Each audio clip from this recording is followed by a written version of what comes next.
I'm crazy, Captain! Yes. I'm nasty, Captain! Easy going right there. Look at him!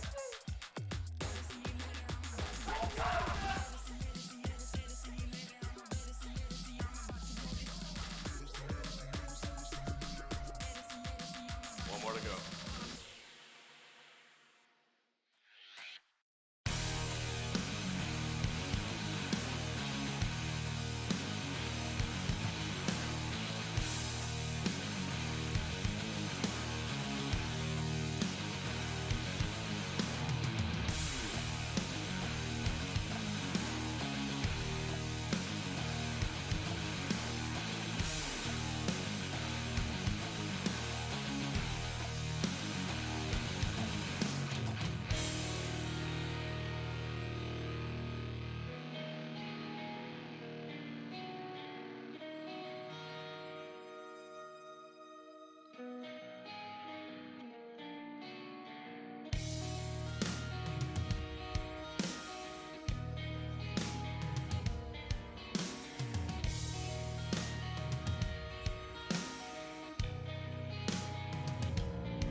Welcome, everybody, to the Onward VR Master League Challenger Cup Group B. We are into our first round of the day on Suburbia. It is the Vankers versus VRAC, and my name is NightFiree with 2 E's, joined by my co-caster, Lord Visceral. Sorry for no time to drum up the hype action that we're here for today, but it's going to be some good stuff today, Lord Visceral, I'll tell you that.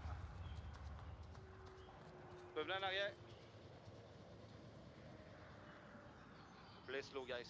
Cover the lane 1 and 2. Suburbia, as you did here, we are live. The match has started between the Vankers and VRAC, and we see some steady gameplay right away here with the Vankers on Marsoc. They've cut in about half of the map, and now they're just slowly holding their lines, waiting to see if VRAC makes a mistake here.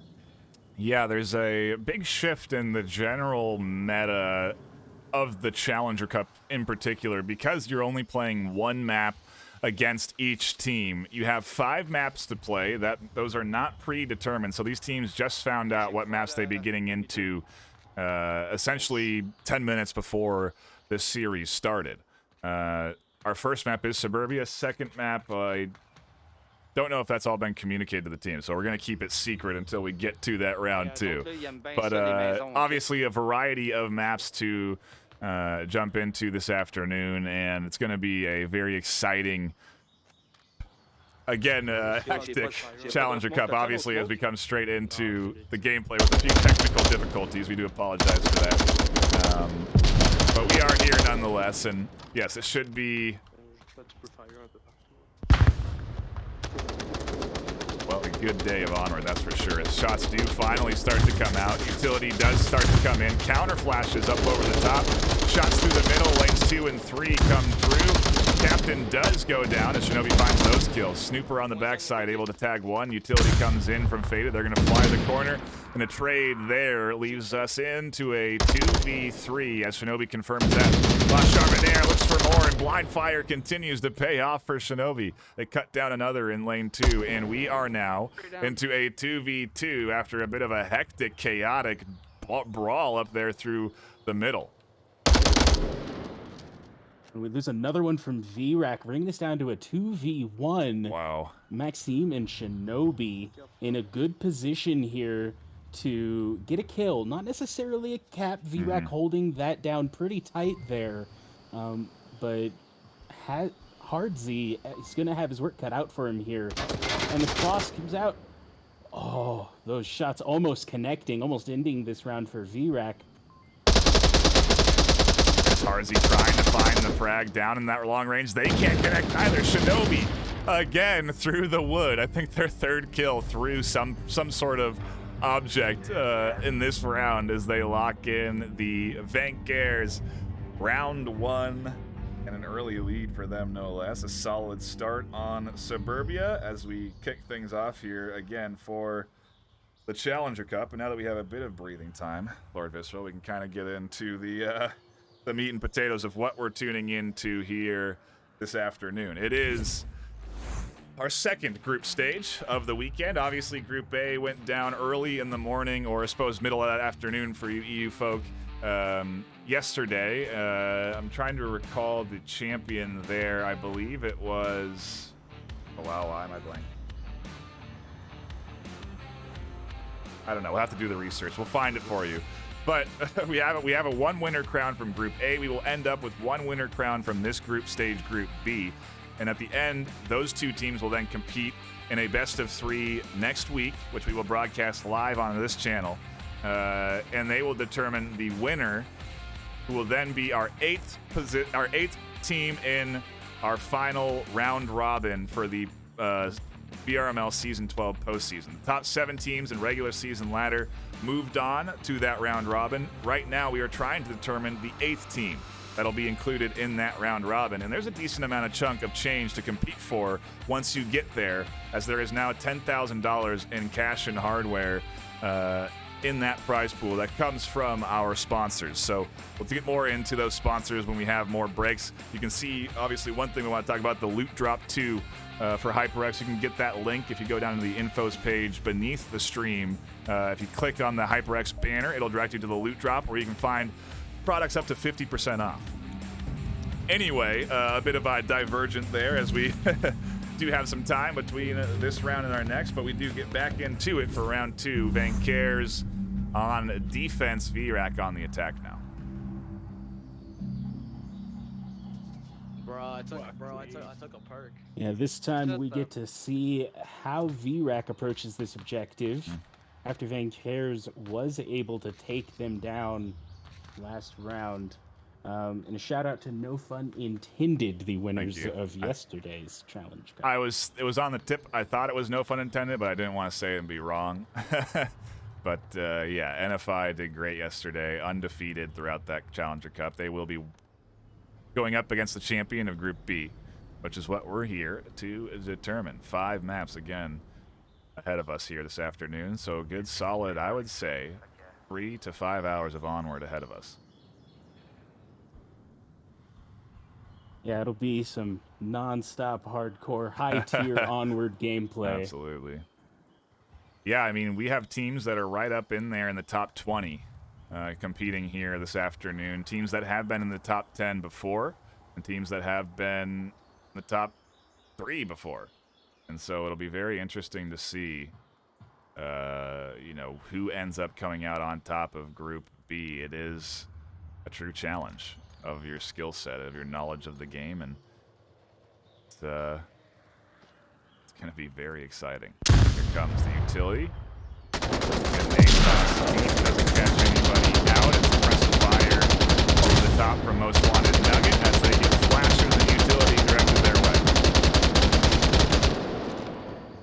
And that ends in a trade between Most Wanted and Snooper. Got a Shinobi able to down and now confirm Captain Flim. Bringing us down to a 3v4. M203 smoke was launched out onto that objective, and more smokes are coming out here from Gijo. That smoke, unfortunately, still doesn't deny Faded vision. It does block the south somewhat, but Faded right here on the porch has a clear line of sight if Gijo tries to cross out. And they also have an angle there they have to worry about from Vale. This is a tough cross to make, and Faded is ready and waiting. VRAC down to 2. Some utilities and frags into the smoke just to prevent anybody from capping. Unknown to the defense here. Are we down to just 2 Marsoc, slowly making their way towards Shinobi and Faded positions. I can see you now. That was lane 3. Maxime's position identified there, and after Harzy takes those shots, they'd back off, not wanting to get pushed out by Shinobi or anybody else like Vale, who could swing wide. The duo reconnecting now will have to decide what their plan of approach is going to be. It can't be too loud.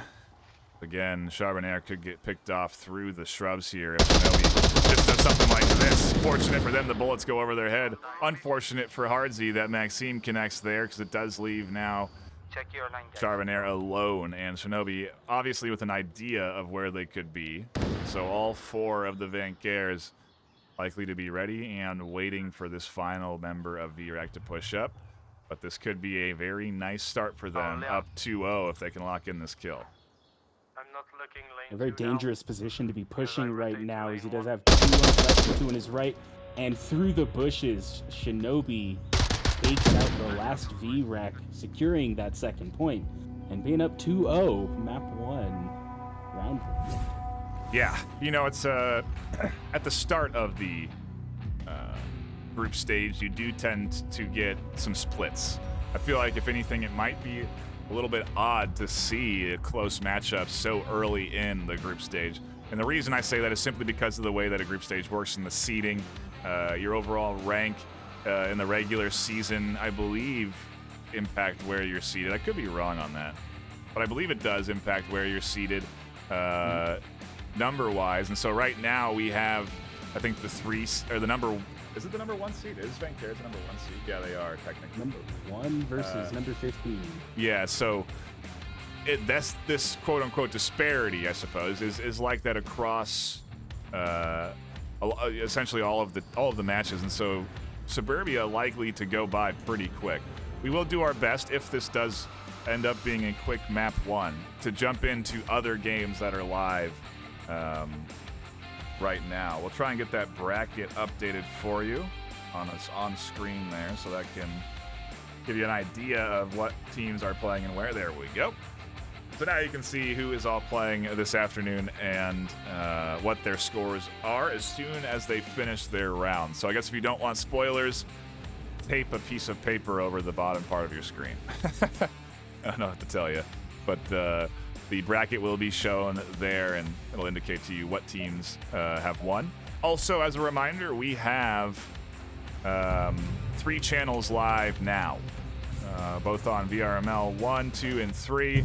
We have matchups live across all 3 channels, so if you do want to maybe catch your favorite team playing, the opportunity could present itself on another channel. And if we go to a break, always good to pop around and catch the live action while we wait. So just as a reminder, there's that for you. But we get back into it with round number 3, Bancares versus VRAC. This time we have a South OBJ, so we have Marsoc spawning in the north, going to attempt a push into this very open, but still quite capable, tank OBJ. We have a very tight defense coming in from VRAC, surrounding it on 5 sides, quite even spread out from each other, just holding those lines, waiting for Vanquiers.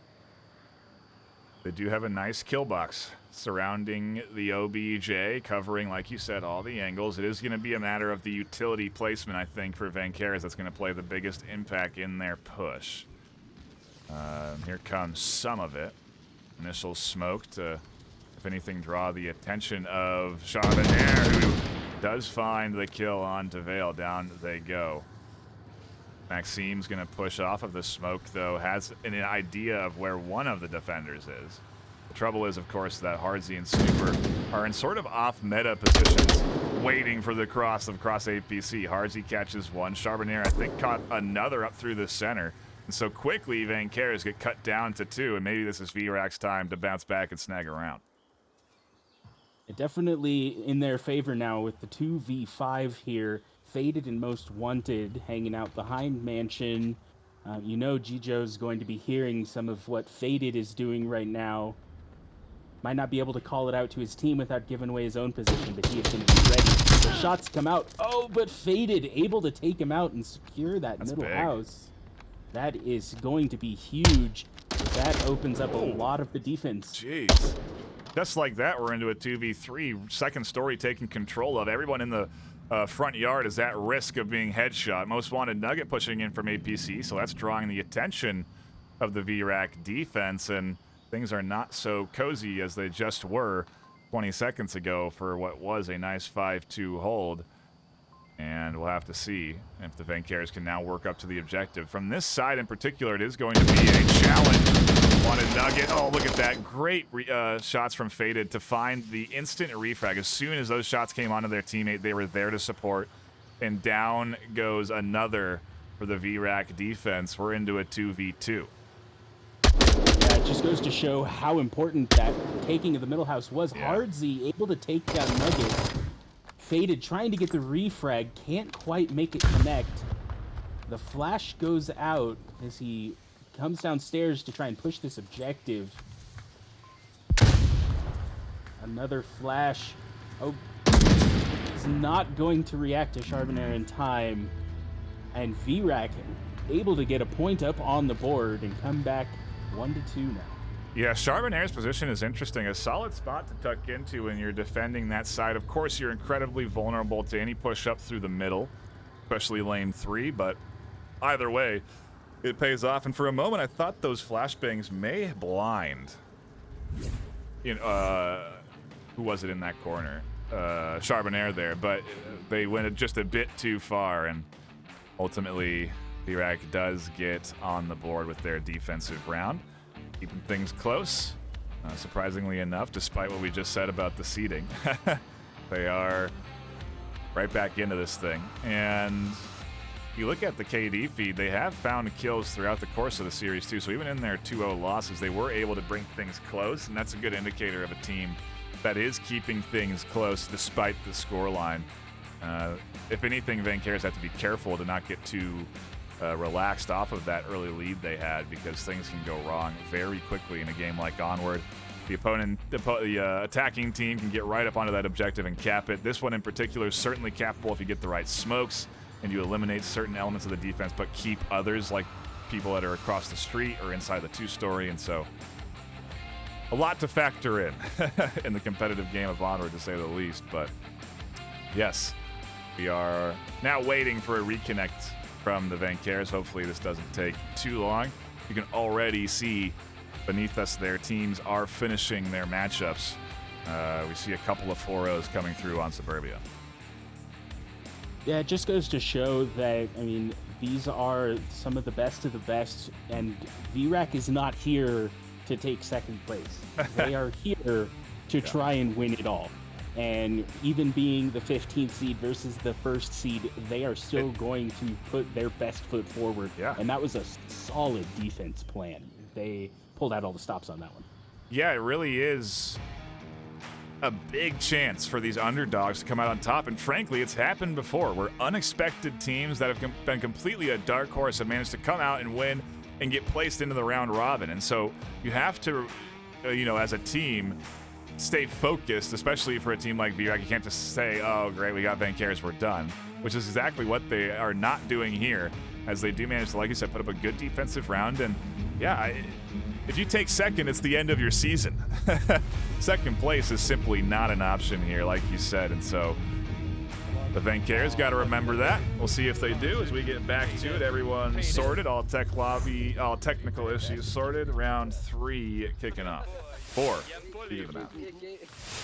It gave me bad luck the last Yeah, this time VRAC will have an opportunity to assault the objective that they just defended so well. Looks like we have some C4 headed out to the playground. Hiding in the grass there, that could be key to stopping a push from Flim and Gijo on that side of things here. We do have some pre-fire that doesn't connect with anyone as the teams set up their defense and offense plans. One thing I think VRAC have been showcasing is a patience on the offense. They don't want to get caught out with counter-aggression because, frankly, you do see crazy things in the Challenger Cup. You do see players and teams executing plays that are a bit out of the norm, that are designed to catch squads off guard, and it's not a bad decision to play things conservatively, whether you're on attack or offense. Of course, it does have its backside, its drawbacks, in that, you do allow for the offense to really get comfortable, set up, and wait in sometimes advanced angles for your team to push in. But it doesn't seem to be the case with Vanqueres. They are set up in their general kill box. The only one that may find action early is Maxime. Otherwise, it's really going to come down to pushing at least up to that middle two-story. Yeah, their defense is fairly south-focused, which means if they can get through Nugget and Faded, then they have an opportunity to cap unseen on the north side of the tank, where Shinobi is right there, will likely hear anything going on there, and have an opportunity to respond. But a little narrower defense from Vanqueres, as opposed to what we saw from V. They cut down. Snooper shooting at, I believe, C4 in the grass. They managed to identify that. That is crazy how they saw that. Yeah, sharp eyes. Maybe they don't have the fancy grass that we're showing, but either way, they find out that C4. A trade in the two-story, and now there has to be a cross. Marcy comes flying up to the objective. They were trying to cap there. Most wanted Nugget, Maxime flew out to find the kill. And now we're into an all-out brawl, a battle down as shots are traded, and the objective is open. Captain Flem could push up with a proper smoke here and get up to that other side of the objective. They still have no one covering it. But, of course, Maxime has eyes on. Utility is coming in. Oh, and as they try and rotate, Charbonnaire catches another. Flem has a route to push up to this objective. As Vale is completely suppressed, VRAC could push up 3-2 here. Oh, and that's a big kill for Vale. It allows them the freedom now to potentially rotate out of their spot and look for Captain Flem, and the opportunity for a cap slowly, well, I don't know, still there. Vale isn't watching the other side of the tank. Yeah, Gijo is down on the second floor of Mansion there, likely able to get some good callouts for Flim, and exactly where Vale is here. A frag goes out, but not in the right location. Could be that Gijo isn't able to see him. Oh, he is calling out here. Oh, there really is a route for a cap. I don't know if Vale... Yeah, they don't have a line of sight on the exit on the other side of this wood. And of course, you know, we have that caster vision, so we get to see what they can't, and it's opportunity. Solid smoke comes out from Flim. It looks like he might be rotating back for the res. Make this a 2-1, give their cap chance a little bit more opportunity here. They still have 2 minutes, plenty of time. Only being 20 feet from the objective here. Vale out in the open. Whoa. Those are good counter smokes. Oh, they're going for a complete rotation on position here. It might be leaving OBJ. Rotating in. I just wonder why Flem didn't get Gijo there. Maybe it was because of the smokes that have deterred them from pushing up and getting the res. I don't know. Maybe they can't find the body to res it.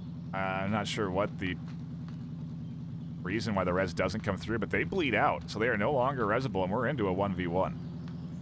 It's possible they didn't have a syringe if they had to use theirs earlier, or again, bodies can be in different locations for clients, so that is also a possibility.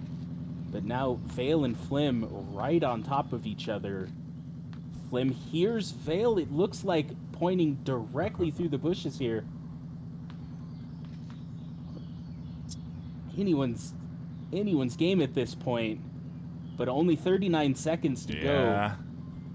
Flem's gonna have to push. Time is ticking down, and Vale ultimately has the perfect, not the perfect, but the ultimate line of sight. If they just watch the sidewalk there, all the way down to APC, they can prevent anyone from getting up to the objective.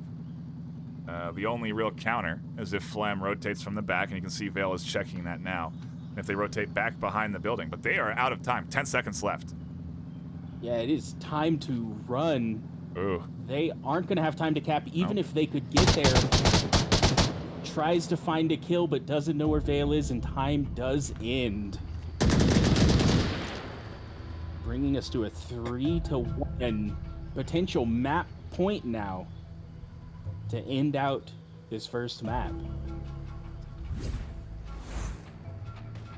A nice attempt there from VRAC, almost tying things up 2-2, but time just becoming an element. And ultimately, that smoke push out, I think, really did pause everything. I think they were looking for the res, they didn't get it, and if those smokes hadn't come, I feel like they would have maybe continued to try and push up towards that objective, but instead it really deters that final attacker from VRAC to want to push up across the street, and ultimately, a 3-1 lead is landed here for the Vanqueres. We are still waiting on a few games to wrap up, and so again, if we finish this matchup, we'll try and jump into another game that's live, but as a reminder, we have other channels that are also casting, and so there is plenty of action here this afternoon to tune into if we do end up ending early. But again, we're early is, I guess, situational, right? Because the Suburbia first map, I think it's just going to be a pretty quick map one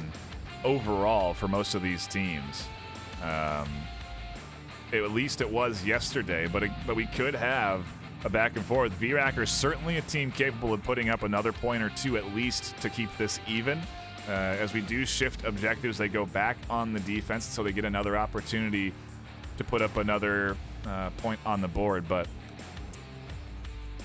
I'm not sure what we're gonna see here today, and I'm excited. Now I'm starting to think about who's gonna be who do we think's gonna be undefeated, Visceral. Who can we anticipate we'll be watching in maps 4 and 5, because obviously on this channel we'll be focusing on those undefeated teams when we get down into the later rounds. Oh, it is so hard to tell I at this know. point. I agree. I'm not. I'll give you some time to think about it. How about that? Maybe after before the start of round 2, I'll come back to you with that question. Give you at least a little data to look at off of the first round 1 maps. But yeah, it's to the point. It's going to be hard to predict because this group's, the top 20 of VRML is all super competitive, and we have teams that are in the top, several teams that are in the top 20 here today in Group B, and so it's going to be super competitive. And again, to your point, there's a chance for dark horses to come out, and so it's great. It's why we're here, and we're right back into the action for our next round, as we already have a kill coming in from Hardzy on VRAC to get themselves a 5-4 advantage. Great beginning for VRAC here to pick up that kill, but their defensive plan doesn't seem to be quite as locked in as they had to Tango BJ. Only one person covering lane 4. That said, Snooper able to pick up Faded, bringing us down to a 3v5. Shinobi getting real close to Dijo and Snooper here. He's gonna hear that call out from Dijo, know that there's someone upstairs. There's Snooper a lot of fighting over here on the south as Hardzy is getting a lot of utility used. Shinobi catches Snooper trying to rotate. 2 go down from VRAC. Shinobi also has an idea that Dijo's up top as the nade goes up onto that second floor. Just to smoke though, and Dijo is able to tuck back in. Shinobi hears the rotation off of that smoke and catches the kill though. That was the purpose, was to force movement. Catching Charbonnaire trying to crash back to OBJ, and the Vancaires are picking apart the VRAC defense. Like a crack addict. Yeah, we're down to just Captain Flim back at the spawn house in the south here. With Vale and Shinobi. Oh, that said, he gets a great pickup in Playground, taking Vale out, bringing us down to a 1v1, but giving his position away to Shinobi. Man, the back and forth this afternoon has been intense between these two teams. What a great start to this group stage. I think is the real indicator to me that this is going to be a good afternoon. Absolutely, and a decoy smoke goes out to OBJ.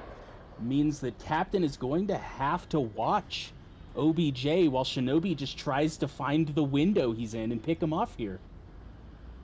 And he's looking fairly successful. His line is on him, just waiting for him to peek again. Shinobi ready to clutch up this last point.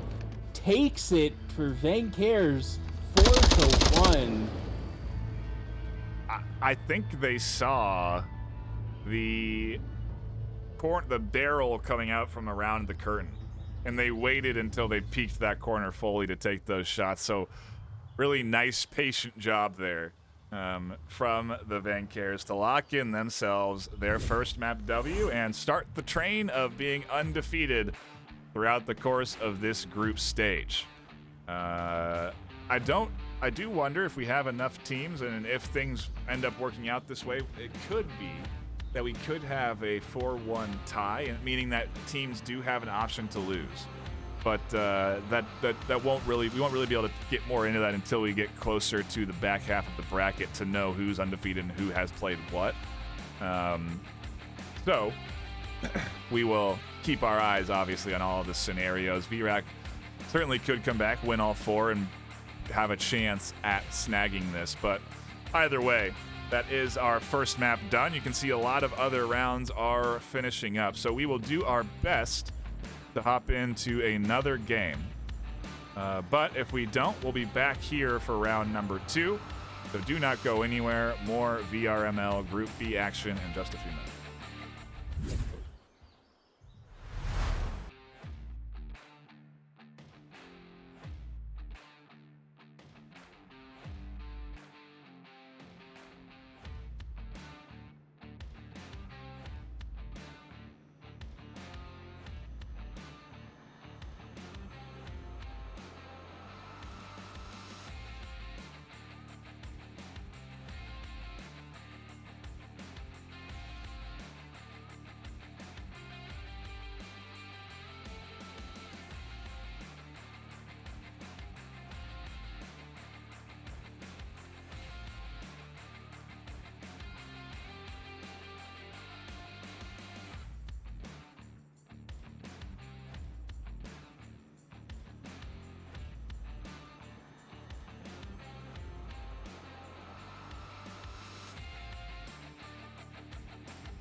Yes. Easy going right there.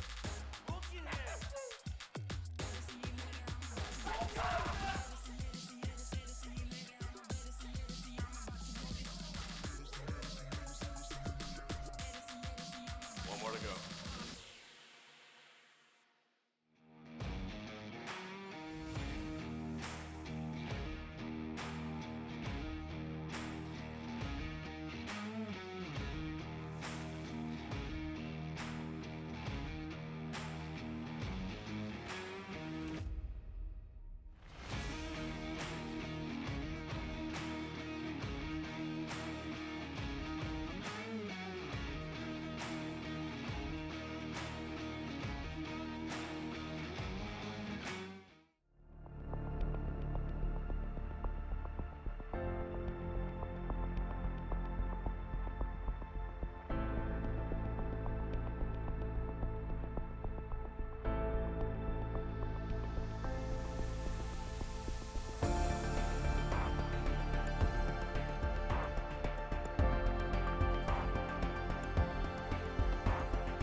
Yes.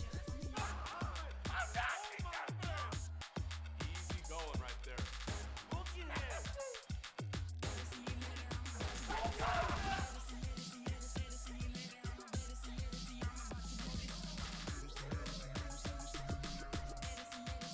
One more to go.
Yes. Easy going right there.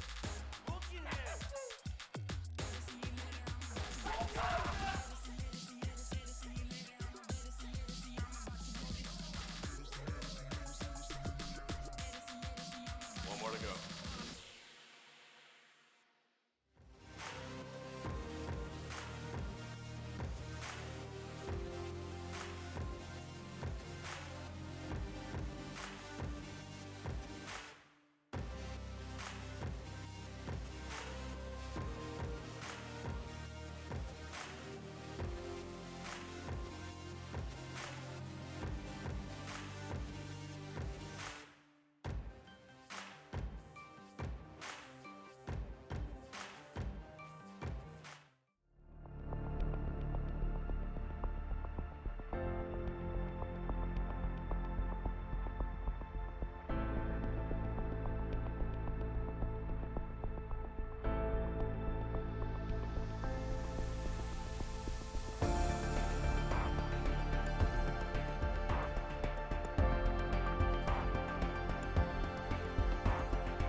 welcome back, everybody. Thank you for hanging out and patiently waiting for the start of round 2. You can see there the finalization of round 1 and where all of the teams lie. A couple of upsets, in particular, Latin Force taking a W against Ember on Suburbia. I didn't see that one coming, Visceral. Yeah, that was quite the upset with a very excellent play at the end there from Placencia. Right at the last round, we have some excellent replay of that over on Onward VRML 2. Yep. It was a great match. Yeah, it was. Why you're tuning in to the Challenger Cup, plain and simple. You know what I mean? It is for matches like that, to see these underdog stories like that, and I'm excited now to see how they do up against the former champions of Season 11 Raptors. This is the team that interestingly took a bit of a break throughout the course of regular season, ended up falling out from their top 10 position, and now have to compete in the Challenger Cup for a chance to even play in the round robin against the current top 7 teams in the VRML ladder. All powerful teams in their own right, so whoever does come out of this group stage obviously does have a tall order ahead of them next weekend. But we'll talk more about those times as we get closer to the end of this group stage. We still have 4 maps ahead of us. This next map is going to be Downfall, where we will see Latin Force on the attack and Raptors on defense as they get, I believe, am I right on Raptors are home here on the bracket? Yes, they are. Okay, so yeah, they get to choose side. And they have chosen Volk. Yeah. As we dive into round 1 here on Downfall. Doing a little pre-game shout out there, huddling all together. Raptors in high spirits after the first map. Oh, I'm sure Latin Force is too. Both of these squads have a lot of momentum to work off of. It's the excitement of tuning in after round 1 to teams that have won, because again, you get to see that momentum work for them, and already a bit of a firefight, and wow, Placencia does a great job of dialing in onto Rypick under fire and finding at least the trade. A 1-1 now, and a 4-4 just 30 seconds in on Downfall of all maps. A very aggressive rollout. Yeah, we've already got 2 Marsoc at Upper Dumpster here, with one trying to overwatch from the South Canyon, and one moving in straight from middle onto where Rypick went down. Soldier Z in a great position to detect this south push coming in here, but no easy lines of fire for him, not until he at least sees Ryote coming in from middle there. Got lines from Marsoc down onto the OBJ building, onto where Marksman and Tiger Striker are as well. Looks like they've changed from this very aggressive, quick push to just seeing if they can pick off some more defense. It's a matter of really crossing this main street here. Latin Force have to get across. That is being covered by Marksman, and slow and quiet, okay? Slow and quiet. It's not going to be until that cross happens that we really see any action. So, to what we were just hearing come in there from Marksman, slow and quiet. Something to really kind of remember on defense, especially on Downfall. You don't need to get aggressive and peek. You really can force teams to cross the vast open spaces to get to you.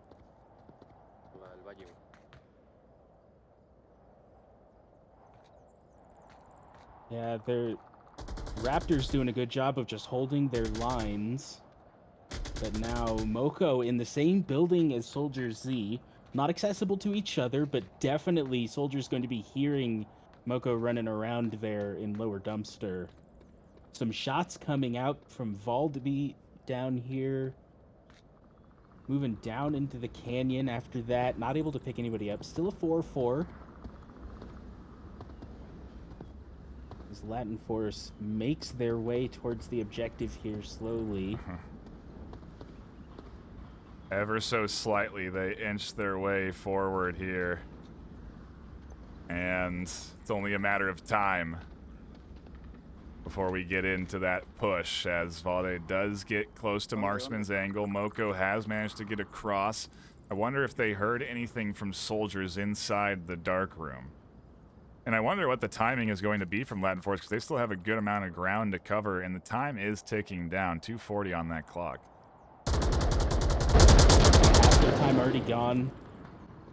Valde is putting some shots downrange, not necessarily on anybody's position. Soldier Z still tucked in there, trying to catch somebody going around lower dumpster from the west. Looks like he might run into Ivans. Valde, in the meantime, making it to Center Hotel. Wow. Right under fire from Marksman. Now on the roof. He's going to be in a great position to pop out and take Marksman if Marksman's not careful here. Oh, instead, Masono goes down. That's a big kill. That kicks off this push for Latin Force in a big way. Raptors lose control of a key element. Soldiers is still there, though. They find one. They're going to find two. A big double. Triple gets locked in. Wow. Completely canceling out the push from the south. Now down to Gyoti, who takes out Tiger Striker, but only downs him. Oh, wow. What a push from Latin Force as they get close to Raptors on the defense. But Marksman and what was a great triple kill save that Raptors defense there.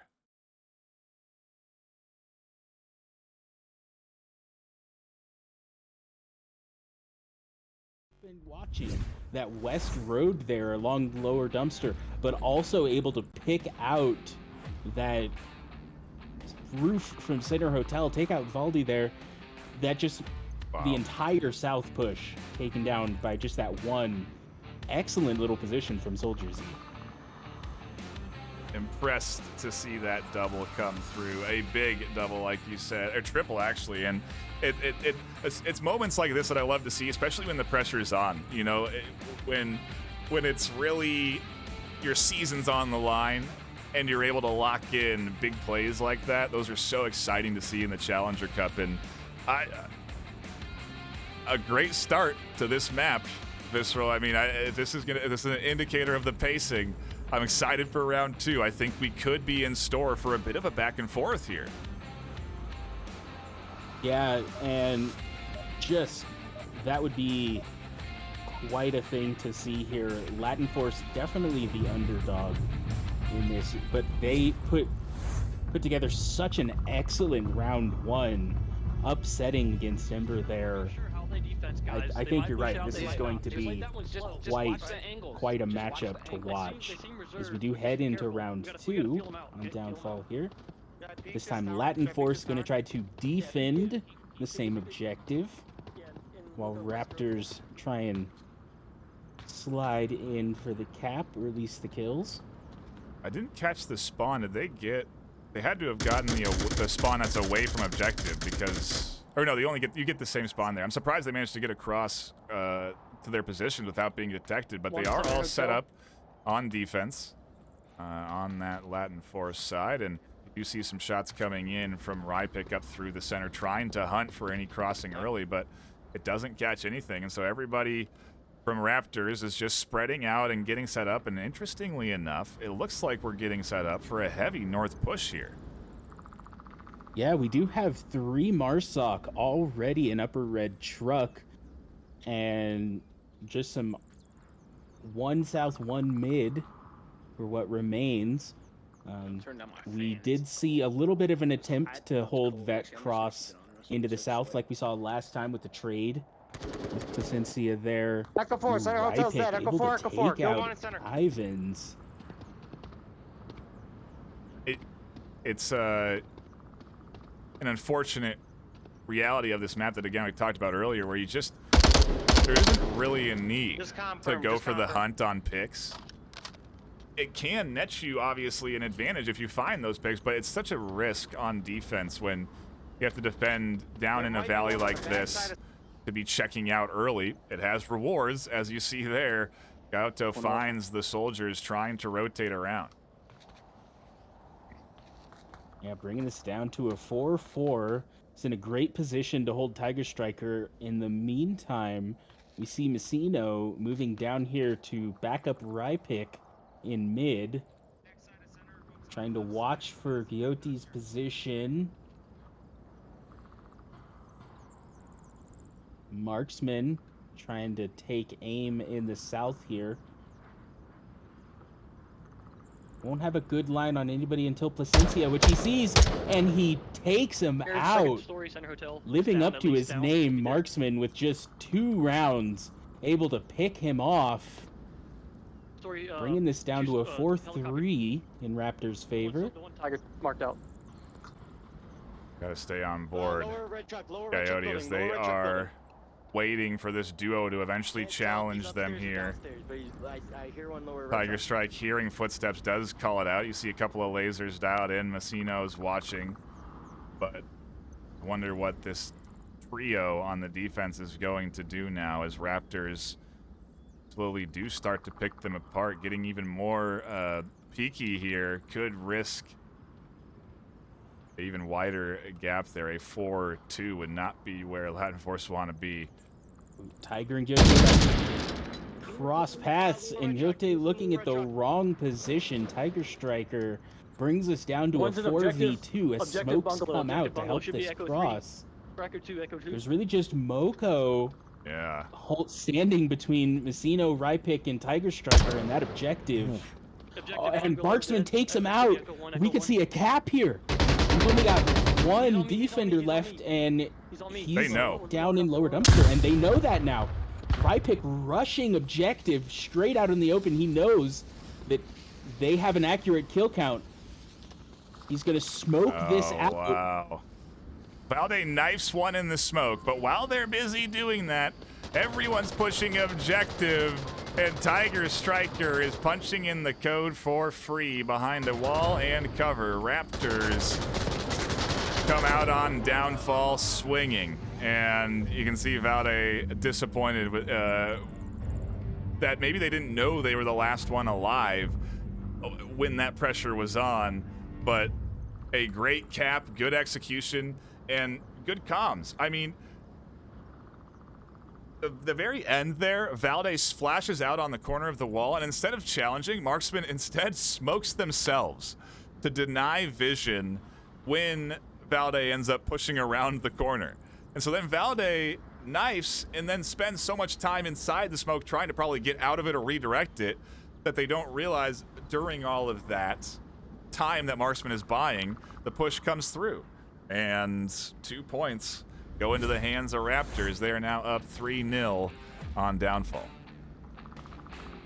Yeah, the coordination from Raptors there to know that they have an accurate kill count. They know there's one left.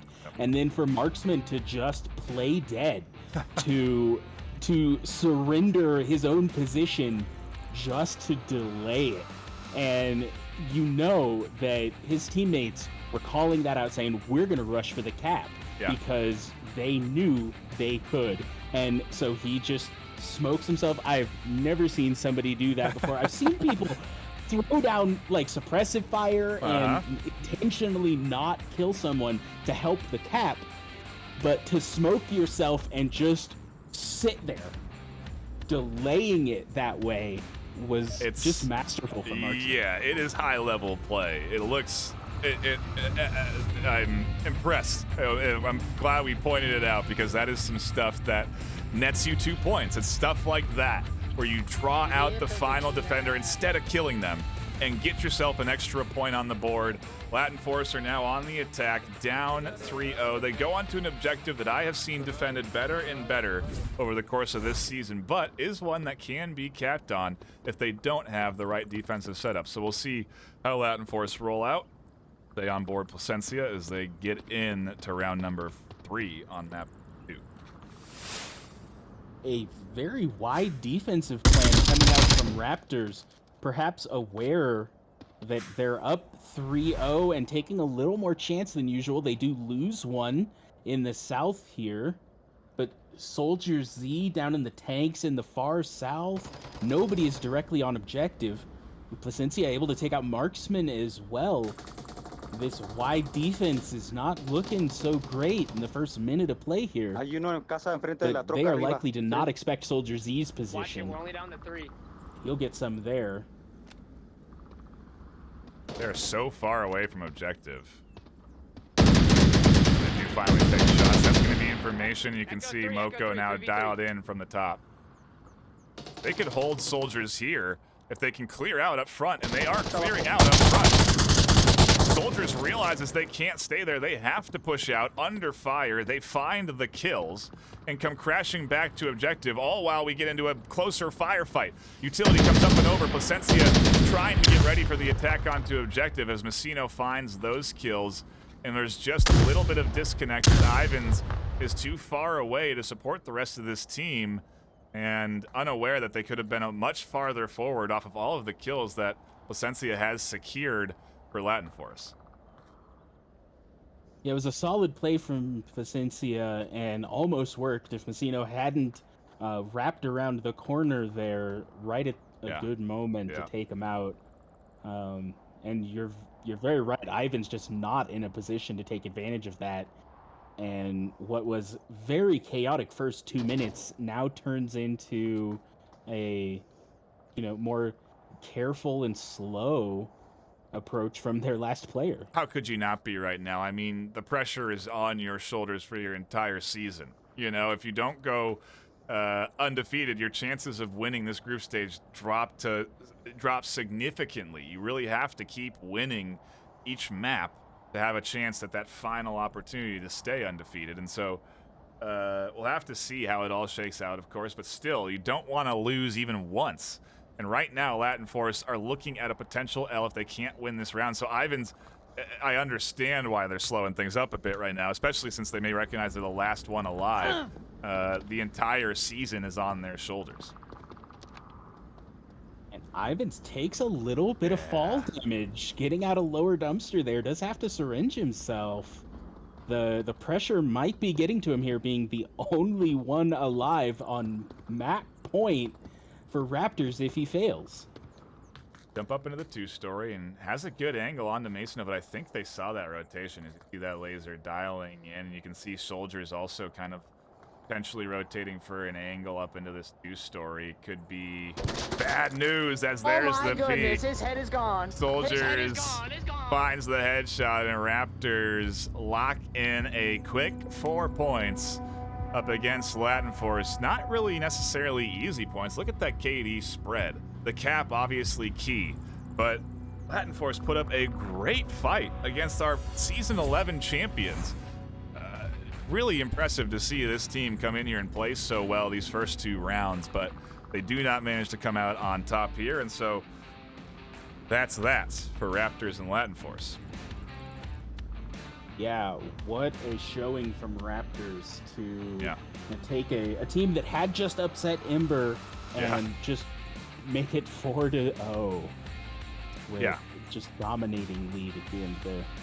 Definitely have to keep an eye on the Raptors squad throughout the course of the rest of this, and obviously on this channel we'll be focusing on the winners throughout the course of this Challenger Cup and eventually down into that final round in round 5 to determine who our champion will be. But we're not there yet. We're only at round 2, and we are going to try and jump into another game. So, if you could please wait patiently for just a few moments, we'll go to a brief break and be right back for more round 2 action on Downfall.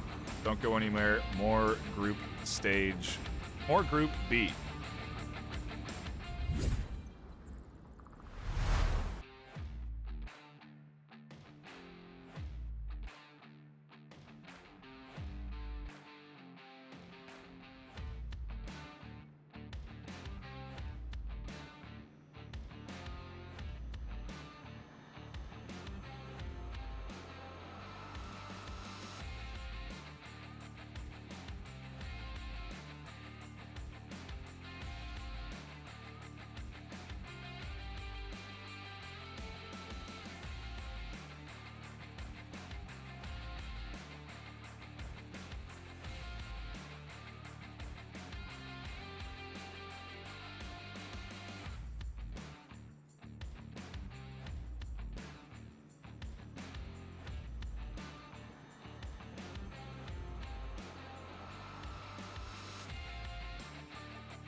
Welcome back, everybody, to the VR Master League Challenger Cup Group B. Thank you all for tuning in and hanging around between these breaks as we get set up for more Group B action. Like I mentioned earlier, we'll be jumping around between games, and we are diving in to now Vancares and Hell on Wheels, who have still midway through their downfall map.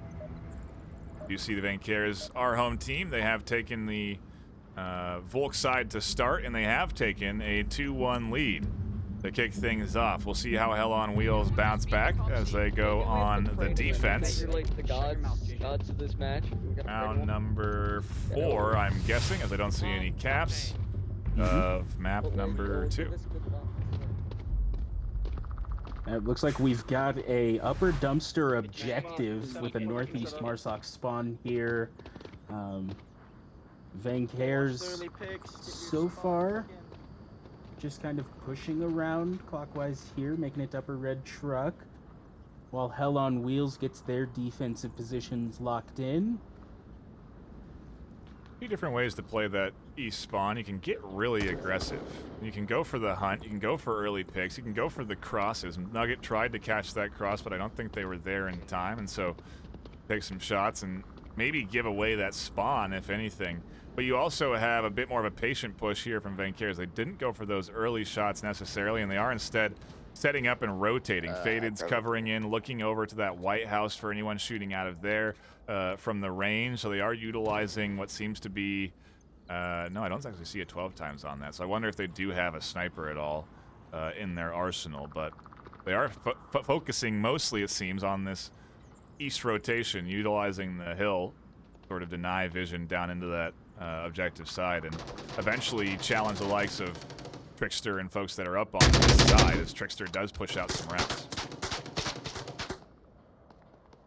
Yeah, lots of fire going out. So far, no connections. Still 5 up on both teams as Vancares make their way closer and closer to the objective, now having secured the Marsoc Tower here, right above Twins, where Wurtpoo's waiting for them.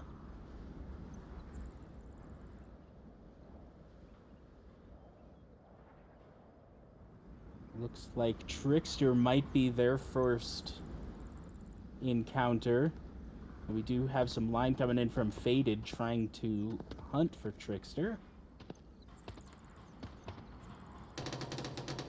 Bit of a slower paced rollout from Vancares. I'm trying to remember, we just watched them play. I'm trying to remember how they played on their attack on Marsoc last round. Obviously a different map, but I also think it was patient there as well, where they waited for the defense, excuse me, to potentially challenge and get aggressive. But obviously on a map like Downfall, it's very rare to see a team get aggressive on defense.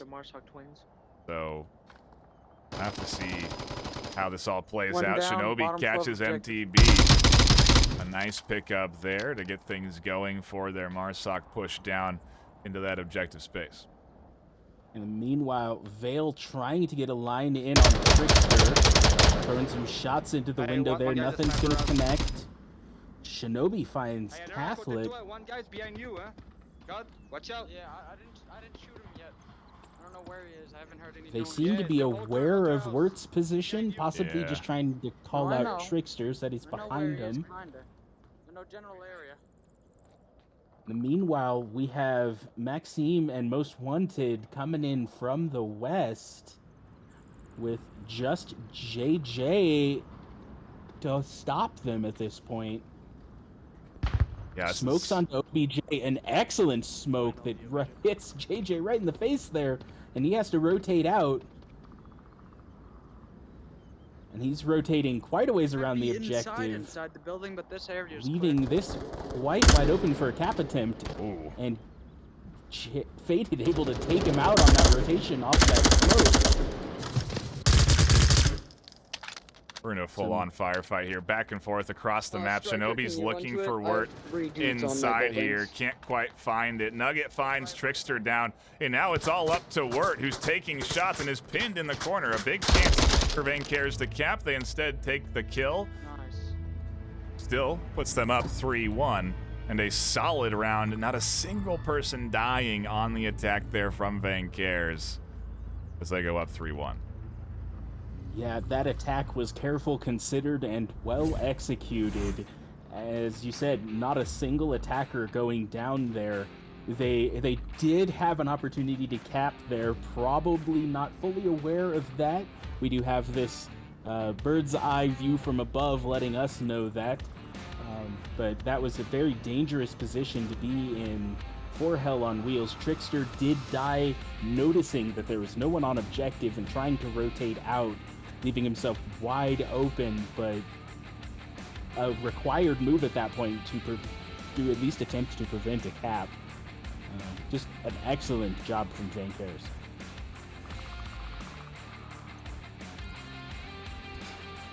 We now go on to the defense as we do wait for one to reconnect. Objective changes position, and this defense certainly this objective rather, I would say pretty easy one to defend.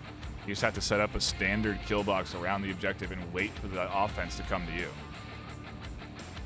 Very true. That said, this objective was the one that got capped on just in our previous game, where Tiger Striker was able to hide behind that half wall there and get the cap off. So we will see what Hell on Wheels is able to pull off against Vancares here in a moment. You have that reconnect back in, and so yes, we should be getting back into round number 5 for these two squads. And if you are just tuning in, this is the Challenger Cup. We have plenty of action ahead of us this afternoon. This is only our second map. We are bouncing around to different games. We just watched Raptors and Latin Force duke it out on Downfall. We then jumped in midway to Vancares Hell on Wheels. We'll be doing this throughout the course of this Challenger Cup as we go through a variety of different maps. What are the remaining maps we have left, Visceral, for maps 3, 4, and 5 of this Challenger Cup? After Downfall, we're going to be heading to Subway. Okay. We'll duke it out on Subway for a while before heading to Bazaar and ending the day on Quarantine. Absolutely. That is a good back half for sure. Going to be some very exciting matchups between some undefeated teams that are on the hunt for their chance at a $10,000 prize pool in the round robin that starts just next weekend. That's, I believe, a 9:30 p.m. or a.m. PST pre-show, and then matches start at 10. If you do want to catch that action, be sure to tune in next weekend, starting Saturday. I believe that's the 14th. Back into the action we go, though, for Vancares and Hell on Wheels, as Hell on Wheels go on the attack and fight for their chance at a few more rounds on Downfall.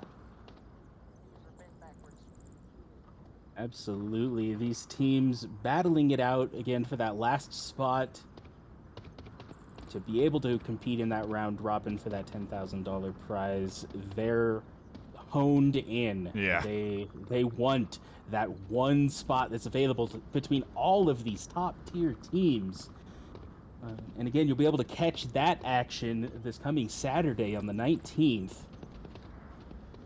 19th. Yeah, I have my dates wrong there.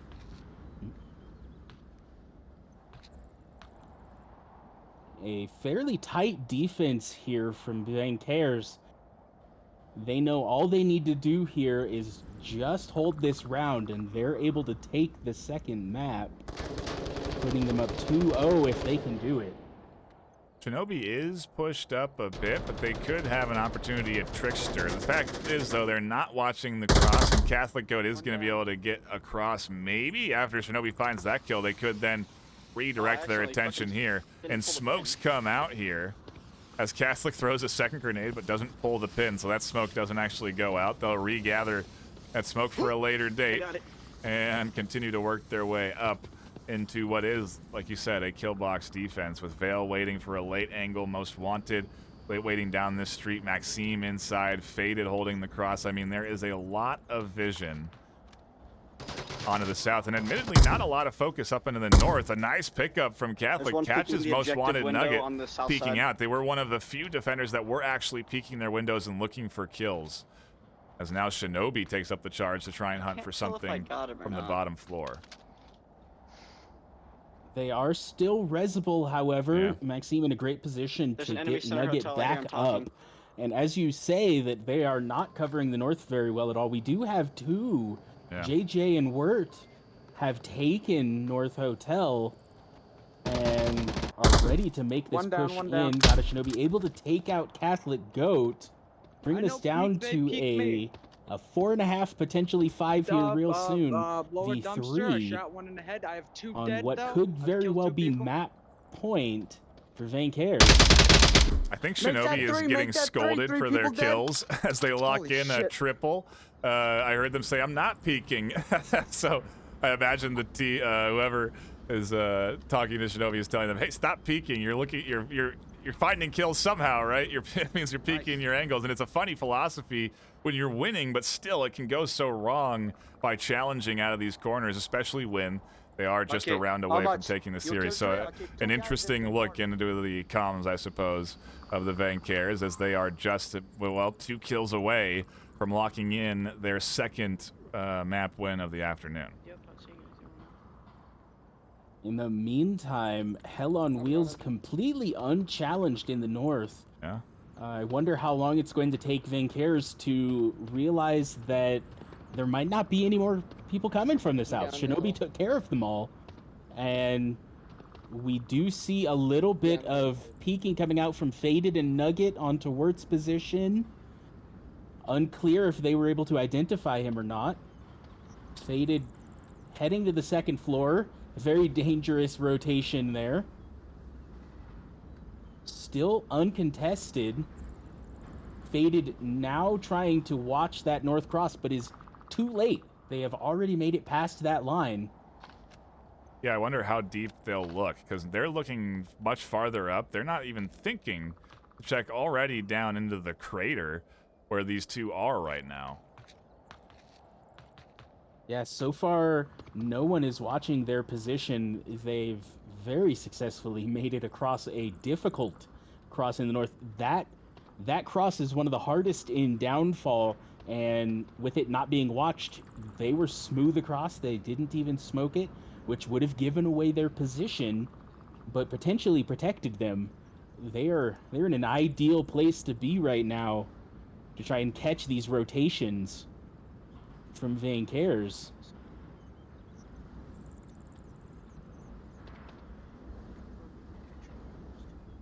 God and Vale still watching the south here. Maxime has rotated into the helicopter. That's going to give him a little bit more eyes on OBJ. A little bit harder to cap. Still possible here. But that said, 5 defenders up, even with this unidentified north push, that is still going to be very difficult for Hell on Wheels They're to definitely pull in the off. building. I heard talking. We're around it. Especially with only 35 seconds left. They have got to be moving quick here. They do take out Faded. JJ trades with Nugget. He goes down to Maxime, but we're down to just Wirt, whose position has now been identified with only 20 seconds left. This is shaping up to quickly be Van Cares' map. 10 seconds. Now they just have to tuck in. I don't think they can even cap. The time becomes a factor as they have tablet out. No gun for Maxime to find the final kill. And Van Cares hugging out as they lock in their final successful round. And map number 2, 4-1. Excellent place to be for Van Cares to win it all this evening. Yeah. We have several teams who've now gone 2-0 as we head into our third map. As we see, we'll be Subway here once everything's all said and done. Just some excellent gameplay for everybody so far. Yeah, been certainly very exciting. We will maybe jump into another Downfall game, but I think those have all wrapped. And so if we don't jump into another Downfall round, we will be, like you said, headed to Subway. And so do stick around. We're going to cut to a brief intermission. And like I said, we'll be back with more Challenger Cup Group B. Also a reminder, there's channels live on Onward_VRML2 and _VRML3. If you want to get all of those up, I recommend you do, so you can always stay tuned on all of that live action. Don't go anywhere. More.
Welcome back, everybody, to the VRML group stage round 2. We're still here on Downfall, but with a new team. Murder Inc. versus Phantoms, both undefeated teams throughout the course of this Challenger Cup.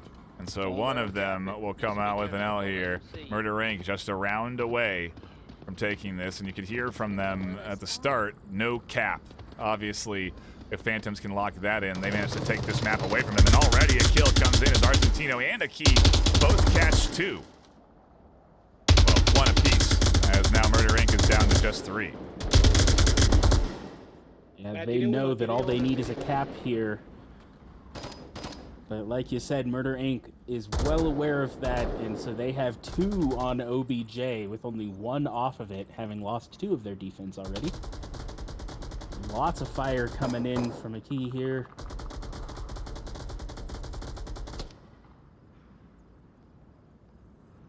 Seems to be trying to get Hochi out from Marsoc over there.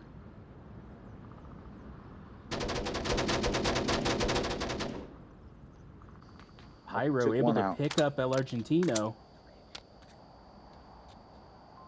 They really needed one, too. Nice pickup there. Still, though, a lot of this team focused in, well, all of the team focused in over on this west side, and don't have fantastic coverage of that west street. Really, they only have one person that can look down onto it, and it is Hochi up on that top floor, but they're not also really watching it out that 2-story, and so there is some chances here for Phantoms to get very close to the objective if they can work their way up along this west street. Yeah, losing the early 2 defenders there that were trying to find better angles onto the west is just going to not play into their hand at all, as Phantoms are able to largely be uncontested here. Some smokes crossing, but mostly just able to hide behind the natural cover here. Yep. Rock wall, and a nice element for a key to utilize to work their way past the line of sight from Mochi, but also obviously Mochi's going to have to be careful about potentially suppressive fire coming in from Abluedo, who is on that back side and is looking up into that second floor.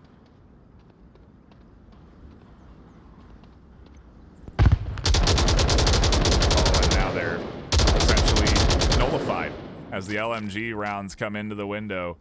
Aki does have to reload, so a big moment for Mochi to be able to reconnect and potentially regain control out of that window, but Aki is going to continue, I imagine, to suppress that window as they move up. Maybe not. Mochi may have another chance here. The play here for Phantoms would really just be to keep suppressing the one off of OBJ, because if they can get through Serenity and Pyro, they could cap it out and steal this out from under Murder Inc. When the pressure's on, do you go for the big plays is the question. They're certainly trying to get a lot of smokes out up into the objective space. But to your point, yeah, devise the master plan. Suppress, do not kill, and keep that defender up in the top. Focus your efforts close to home. As now a key does manage to get out of the vision of Mochi, and soon to be challenging the likes of Pyro and Serenity. Pyro's got a great line onto a key, though. Likely to get him. There it is. -2. The smoke coming out just too late. They could have prevented that. Bringing us down to a 3v3.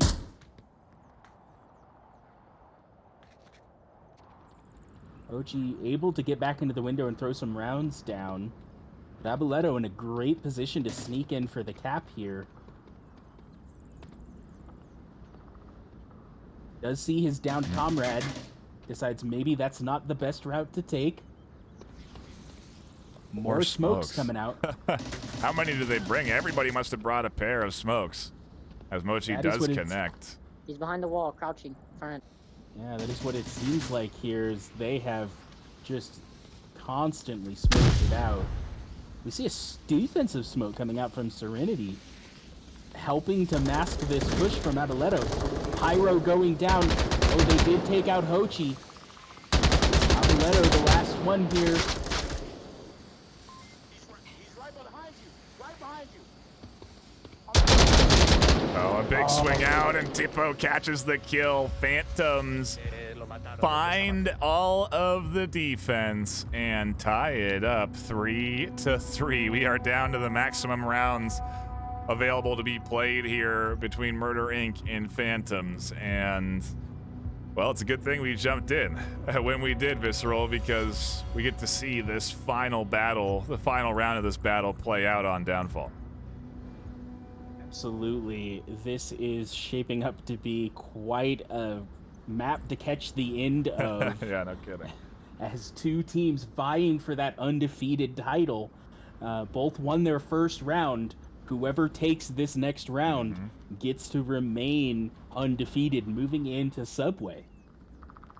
Yeah, and is that going to be that's not going to be an easy task. With who's been winning so far, those teams are looking good, and Subway, well, it'll be interesting. We'll have to dive into the stats, because certainly stats can give you some indicator of where a team feels comfortable on, but, you know, in the Challenger Cup with a one-map format, a one-and-done format, I just feel like it's so different than the regular style of play that it really is just kind of anybody's game, and stats maybe don't necessarily give you a clear indicator if a team's going to win or lose. I mean, case in point, Ember losing on that map on Suburbia.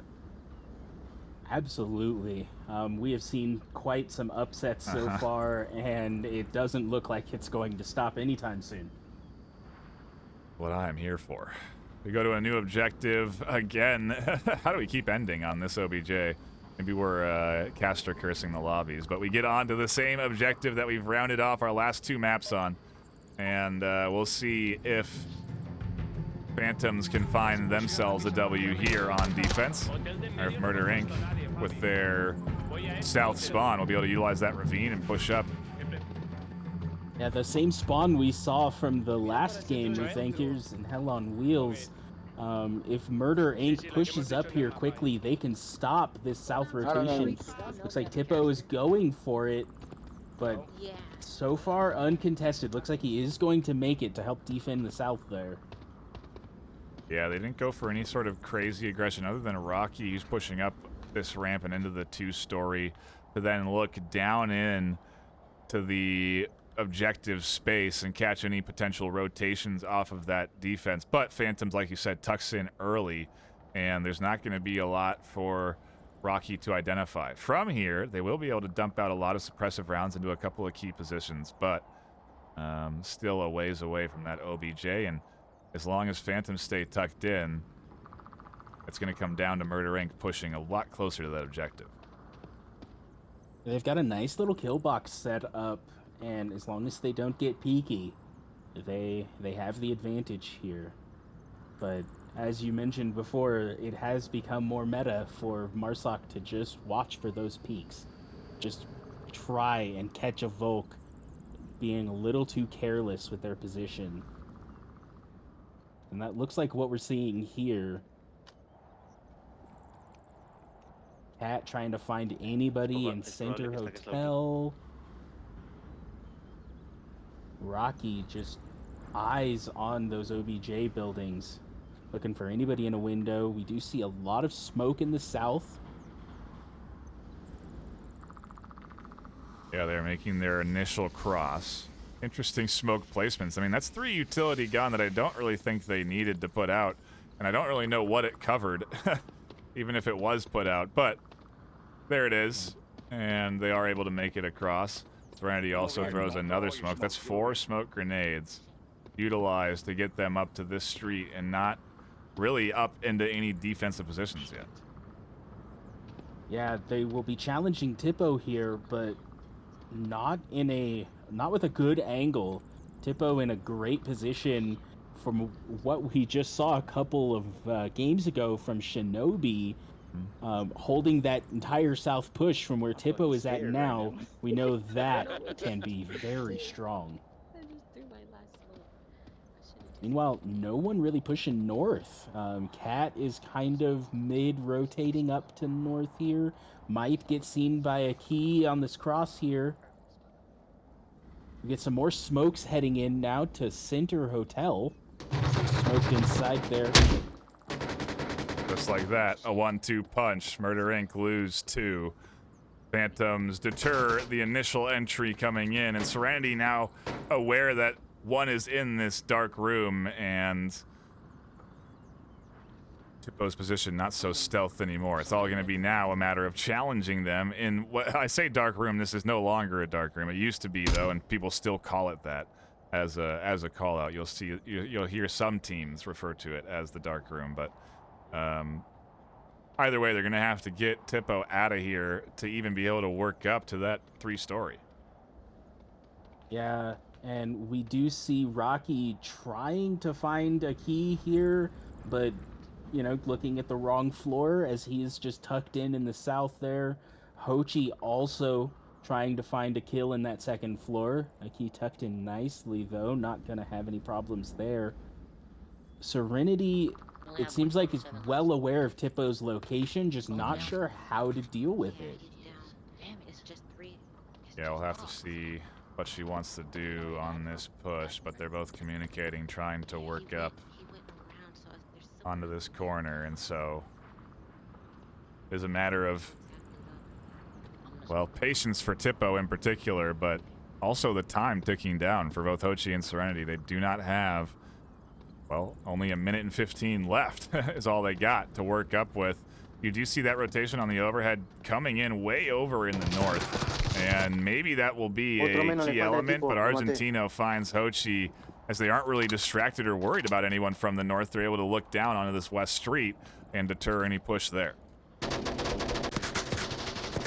It's looking heavily in Phantom's favor as they still have all 5 to down to just those 2 last Murder Inc. there.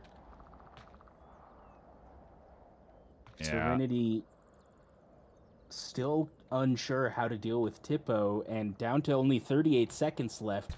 Rocky nowhere near objective, still trying to find those picks over by upper dumpster. It looks like we are going to wind up with a timeout at this point, with Phantoms taking it with their bulk advantage on the timer there. Yeah, they should get a notification in their a beep. That's 30 seconds, and yeah, maybe now they realize how far away they are. Rocky, no chance of getting up to the objective. Neither does Serenity. And like you said, time is going to become the deterring element. Well, maybe not. Argentino finds 1 kill. Serenity tries to push up, and there it is. Round 7 goes into Phantom's hands. And we wrap up round 2. We now go to, like you said, a couple of quick, well, potentially quick maps. Subway Bazaar, and then finishing it off with Quarantine. And so plenty of Onward action left ahead of us. We're going to cut to a brief intermission, but we'll be right back with the start of round 3 and our first game on Subway. Don't go anywhere.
welcome back, everybody. We are here with Siren Snails versus Blackwatch for map number 3 of the of the Challenger Cup Group B.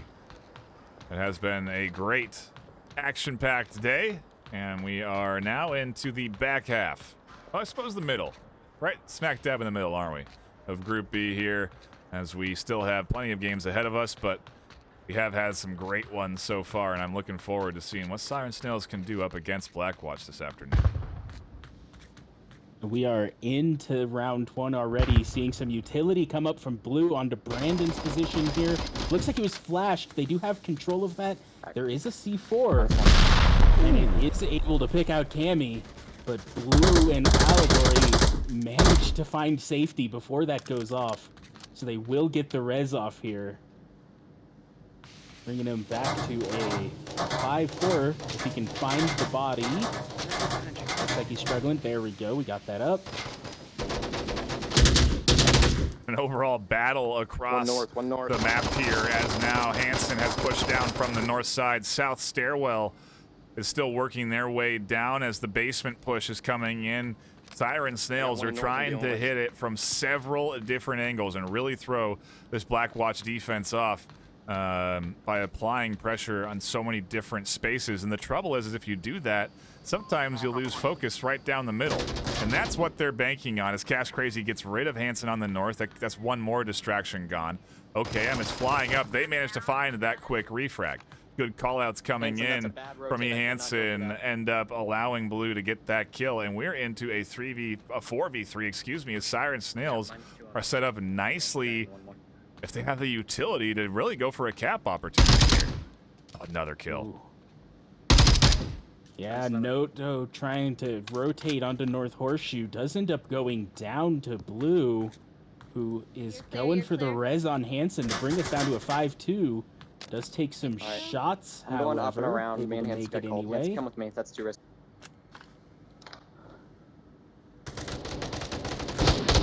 When Nomad gets one, One west stairs. as Allegory tries to push up. No smokes to deny vision. And interestingly enough, the North duo has now backed off. They're not going to continue to apply the pressure, maybe not aware how much of an advantage they have secured around this objective space, because if they were in the North now, it would be all 5 inside this objective platform up against just Jay Welch, who gets rid of one. Is now looking for Cammy. If they find Cammy, they can then clear out Allegory. This could be a 1v2 as Hansen and Blue are rotating up to the stairs. Will Welch be ready for that rotation? Oh yeah, coming down Horseshoe here. Blue did call out that they were rotating away because of the shots from Welch, but Hansen's gonna have easy eyes onto his back and secure the first point for Siren Snails. Great beginning here, lots of back and forth as we are now in to our 3rd map of Challenge B here. Yeah, a good opener to your point, and if this is an indicator of what we can expect in this series, I'm looking forward to it. As we've had some good back and forths, really. I mean, surprising to see a couple actually round 7s in Downfall. It's got me wondering what we can expect on Subway here. You can see the past score lines in round 2, just beneath us on the bracket. We'll go ahead and show you what to expect for round 3, as we do have a couple of exciting matchups live right now across multiple channels, whether that be here or Onward VRML 2 or Onward _VRML 3. You can catch, again, plenty of gameplay live across all of these channels right now. I encourage you to get the multi-stream up and have all of it on your main TV. You put it up on the 60-inch. Get it really get us blasting out there and enjoy what is, man, just a great battle here for Group B, as we are looking for one ultimate winner to go up against, no fun intended, who were our Group A champions yesterday. Yeah, both these teams and a few others still undefeated, putting up 2-0 for the first couple of maps. And Blackwatch and Siren Snails now just trying to hold on to that. It may well come down, like it did yesterday, to one team having 5-0, and so a defeat now could mean that your season. Blue able to take out 3. Two. No, 2 of them from blue. Cammy finds Yeah. 1 and is now waiting for Nomad as they drop back. Blackwatch are suddenly shut down to just 2. Nomad and Cash Crazy find themselves alone in their efforts to push in from the north and have to be worried about a counter push now as you see Nomad is checking their backside. And oh, a team kill as Cash thought that Nomad was an enemy. And yeah, the pressure is on. All right. Blackwatch has a tough with start Brennan and here Welch roll to their map pinched number together. 3. And now Little big we'll have to see how the clusterfuck. duo can work down the stairs and eventually out to what is, like you said, 5 alive for Siren. Yeah, just an explosive first round with those 2 defenders just pushing out crazy fast to try and catch them unawares, getting it in successfully. And now Blackwatch is definitely put on their back foot on their first attempt at Marsoc here on Subway. North, he just crossed. Identifies 1 there. Do they know that there's going to be 2? They do as they try and take out Nomad. And now Nomad and There's 2 are Cash, north. well, identified in their efforts to push in from the north. I wonder what their plan will be, because pushing in from this north side is no easy task. Oh, I see him. Yeah, he's get back. He's on the west side of North Train. I can see Yeah, his they're head. now very aware that they've been identified to. Ooh. They are able to get Hansen, Oh. though. A great pickup. The only one really watching the north so far. So we get some lasers changing Flashbangs angles. to the south. Downpour now looking north. Cammy in North Horseshoe. Getting ready to just hold this line. Prevent any motion from Blackwatch here. They don't need, again, it's not really a need to challenge anybody in this north alleyway. You can really let them push out and eventually have to push out to the objective. There's big gaps in the map where they don't have anything to tuck behind. Blue does catch out Nomad, though, and it does leave Cash Crazy alone to push in from the north. A great start for Siren Snails, looking to round out their second point here. Cash opting to leave the north. Just too rich for his blood right now.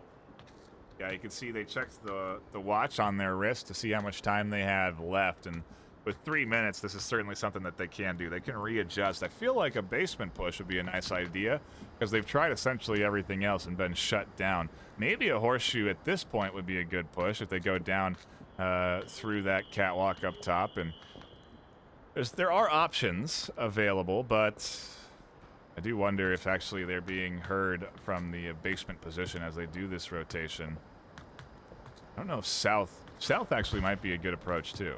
There's a lot of options. Yeah, they did go down very quickly in the south here, but that defender's obviously rotated back.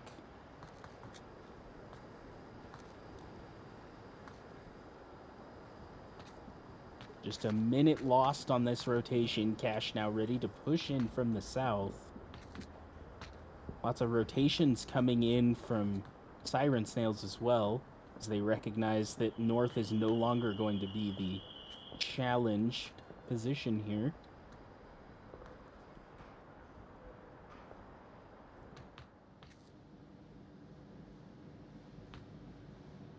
As Cash makes his way down the south stairs, just a minute 30 left on the clock. All is quiet on the field. Hey, you know, we've seen some big clutches so far during this Challenger Cup. Who's to say that Cash can't clutch it in right here for them as they go into this 1v4? Like I said, there might be a little bit of a route through this south side to kind of go one by one through the Siren Snails defense, but man, time is now ticking away. They only have a minute left. Yeah, they're going to have to get through Downpour and Cammy before they can move forward here. They have rotated back, aren't watching south quite as closely as they were a moment ago. But Down to 45 seconds. Cash needs to put his pedal to the metal. Downpour has now recognized that position. This will be the end. Mm-hmm. And he goes down. Siren Snails 2-0 from map 3. Okay, I'm saying they think they got 4. Take a look at the KDs. They are 7-0 right now. Yep. They did. They were the one that got the 2 right at the beginning up there on Crossroads. They took out Nomad and were able to rotate and get Cash. We hit the south. That was all them. A powerful round for Blue there. Yeah, no kidding. I talk about it sometimes, but you know, you can kind of rely on standout players. Some teams do have certain players that really excel in this game of Onward. Not to necessarily say above and beyond the rest of the team, but the team knows that if they support that one player, it will net them good results. And you know, I think a good indicator of a good team is that anyone on the five-player roster is able to be that sort of standout player. I think that is the case for a lot of these teams that are in the Challenger Cup, and especially teams that have remained undefeated to this point. And so, regardless, OKM has been playing great so far, and yeah, it's really the team is on their back for these first 2 rounds. It's why Siren Snails have the 2-0 lead. Without those kills from OKM, it's just who knows what the story tells.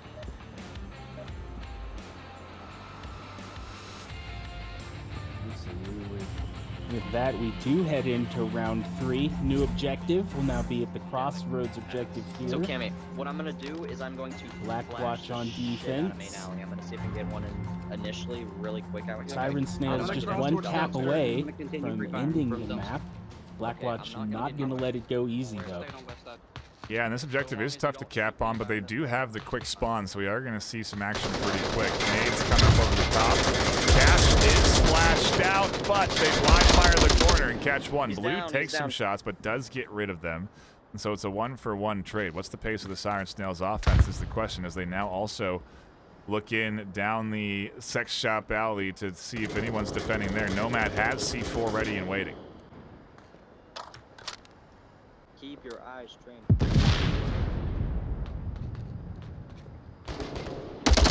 Oh, down goes Brandon as Allegory catches out that kill. They're going to finish up on the other side as Nomad trades down to Hansen. And just like that, Blackwatch are down to 2 as smokes come out on objective. Welch is key in defending this potential cap. OKM gets rid of No-Toe. Jay Welch is completely suppressed into the corner. And Siren Snails, within a minute, take the round and go up 3-0 on Blackwatch. Just a decisive push from Siren Snails there. 59 seconds in, and they still had 3 up, 4 up. They still had most of their team ready to push that final defender there. Just powerful. Yeah. Nicely coordinated, nicely timed. They pushed in from all angles at about the same time. And that really is even from the south, they had one come up when they were pushing the other angles.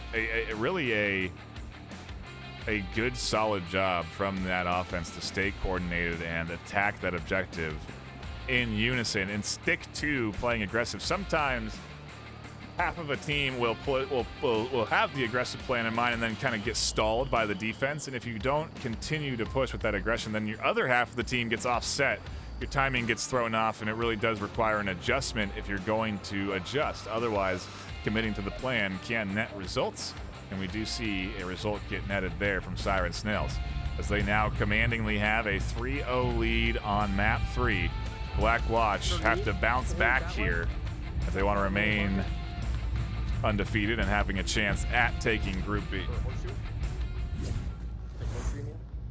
Yeah, just a decisive lead from Siren. Blackwatch has their work cut out for them if they are going to remain undefeated and, you know, have a solid chance at winning it all here. Get that slower spawn, and it does allow Siren Snails to get into some pretty aggressive positions. OKM is up top watching the catwalk. E. Hansen has already pushed down the stairwell and is waiting in a dark corner for the push out from the south. They also have an additional defender there to cover it, and if anything, I would say they're over-defending this south stairwell, and maybe an opportunity for Blackwatch to poke through the holes in this defense up top. You know, hey, you can get comfortable with 3-0 and overextend sometimes and end up suddenly being in a 3-2 game here. Blackwatch certainly would love a cap opportunity, but man, it would take so much guts to go for that cap. Yeah, it would be dangerous to say the least, especially with this objective being very easy to at least remain vigilant on. You can get some good sneak caps in corners, but this isn't one of those ones where one player can't defend it. Even if you end up giving up your life instead of the cap, you can remain on this objective. And Blackwatch just knows that they can't lose one more time or they're out. So cap is probably not the play here, but we'll see how it goes. Ooh, a little bit of a firefight over there as Cash Crazy does manage to get past Kami Aaron's line of sight. I wonder if maybe that was... Oh, Kami just didn't have... Oh, no. Okay, I'm dropped back. Excuse me. No one has pushed up yet. Cash hasn't challenged Downpour, and I think they really do need to pinch Downpour here because they are tucked in to a tight corner. Oh, they already know where I am. It's going to be a difficult corner to recognize. Jay Welch and Brandon Downpour very aware of this position from both of them as they've heard the comms back and forth. 2-6 alley. Oh, what a swing. Finds a double just like that, and Brandon's down and resable. Cash can come over and pick up that res, and on the bottom side, it looks like Nomad is pushing up and has caught E. Hansen with the nade. Scratch one. Does fail the confirm there. Still resable, but not able to call out without giving that away. Blackwatch has got us down to a 4v3, 4v2 now. I got him, Cash. I got him. Scratch one. Might be one on trash can. They're just so spread out that they're going down one by one as Blackwatch works their way up to the objective. They're picking apart this defense, and it's up to Kami and Allegory, who are holding the south, and, well, no longer the south. As Nomad trades there, it is all up to Kami in a 1v3. Flashes come in, Cash is there on the corner, smoke comes out. Kami drops back, and it's fortunate that they don't get over-aggressed or that another push doesn't come in from Brandon. Brandon could cap. If Kami stays distracted, Brandon can push up and punch in the code. This could be what we talked about and turn into a 3-2 if they're not careful. Kami fortunately recognizes this and pushes back to watch from this side and does catch Brandon out just in time. The timing there with him throwing the smoke grenade right as Kami was running the corner cost him everything here. Kami could go Cash for the res. Could. Cash is now pushing up right through Sex Alley here. The smoke grenade gives that away, though. But now his attention is split here on OBJ. Getting pushed from two different sides. If they coordinate their push here, they could get on the board. And they are. Cash Crazy finds that kill. A good pickup, and Blackwatch prevent the sweep. Siren Snails cannot lock it in 4-0. And now Blackwatch goes on the defense to a new objective out in the market. It just goes to show that they were undefeated until now for a reason, and they are looking to keep that title as they stop that momentum from Sirens and hope to turn it around here with this new market OBJ. A exciting map number 3, to say the least. And for those that aren't just tuning in, we've got plenty more Onward ahead of us this afternoon. Maps 4 and 5 still yet to be played out, where we will then crown ourselves a Group B champion. And next week, we will then have Group A and Group B Those two champions face off in a best of 3. We'll be sure to cast that live here. And then the following weekend, obviously, the round robin begins. That's the 19th, and like Visceral mentioned earlier, that will start at 9:30 a.m. PST with a pre-show, where we'll type up and get ready for the matchups. The matchups start at 10, and we get into what is going to be some of the best Onward I think we'll see in maybe all 12 seasons of VRML. It is going to be incredibly exciting gameplay. I'm really looking forward to it.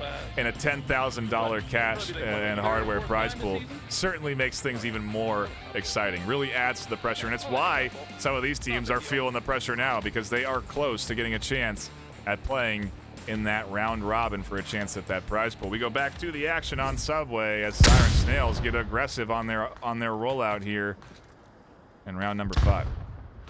Yeah, 5-man push up south stairs. They're taking Sex Alley. Gonna have to challenge Note. He takes one out.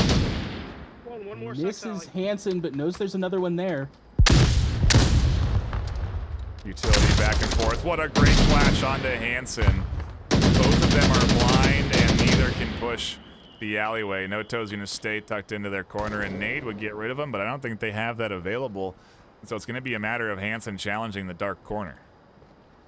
He's got some backup from Downpour now. In the meantime, we have Nomad and Blue facing off. Oh. Wow, kills across the entire battlefield as Siren Snails clear out everybody but the 2 defenders on objective. Cash Crazy and Brandon are all that Black Watch has left to keep their, well, season alive. They've got to be feeling the pressure now, knowing that they don't have a kill count probably at all. There could be as many as 5 up. With the way that went down, they likely do not know where things are at. They might know the 1 kill in Sex Alley. Wow. Brandon nearly goes down. Cash fires over the shoulder to save him. Meanwhile, they're pushing in on objective. Brandon's battling it down with Downpour, and it's going to come to both of these two defending their entryways. No smokes or utility coming in, and fortunately enough for Blackwatch, as that would really throw a wrench in this duo defense. Blue just watching for Cash to get peeky here. Tammy waiting for Brandon. They know they don't need the cap. All they need to do is clear out Blackwatch, and they maintain their undefeated status. Brandon trade, bringing it down to just Cash here. He's aware of where Blue is. Probably doesn't know there's 2. Blue peeks out and takes the map for Siren Snails. Ending it for Blackwatch right there. A solid Subway from the likes of Siren Snails, as they are one of the first teams to wrap up their map here on map 3. We'll cut to a brief intermission and try and jump into another game, but don't go anywhere. More round 3 Subway action in just a few moments.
welcome back, everybody.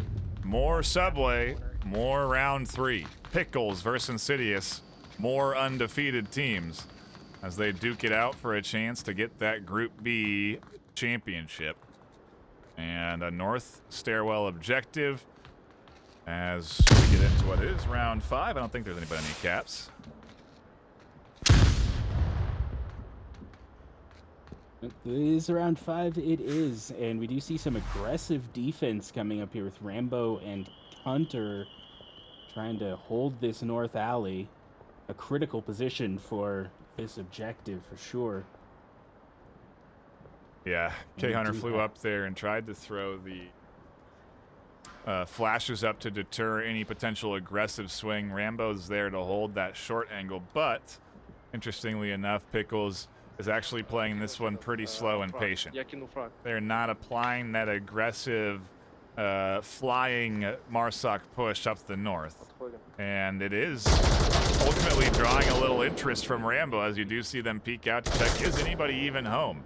And once they find out that there is, they actually redirect, try and get a nade down the alleyway. And we do see more utility get exchanged here as Rambo does get completely flashed out. A great flash that catches them in the back, and Durafit flies the corner to find the kill. Hunter goes down as the toes get clipped apart, and Insidious lose the defense on objective. Viking with a flank, though, is able to take out some of those offensive players up there. Wow, this is a key offensive flank, defensive flank here, and Vladek shuts it down. The utility just didn't go where they wanted it to. It caught some, it got caught on the AC fan, it looked like, and now Pickles can focus their efforts into the remaining 2 defenders on objective. Just an excellent play from Pickles here, dominating the beginning of this round.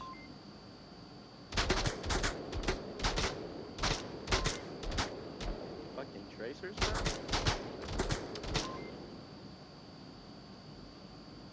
And now Texas has to worry about a lot of different threats. They got to be concerned about anybody that pushes in from the south, which, as we know, isn't the case, but they don't, so they have to continue to check that. And Solar's about to get naded.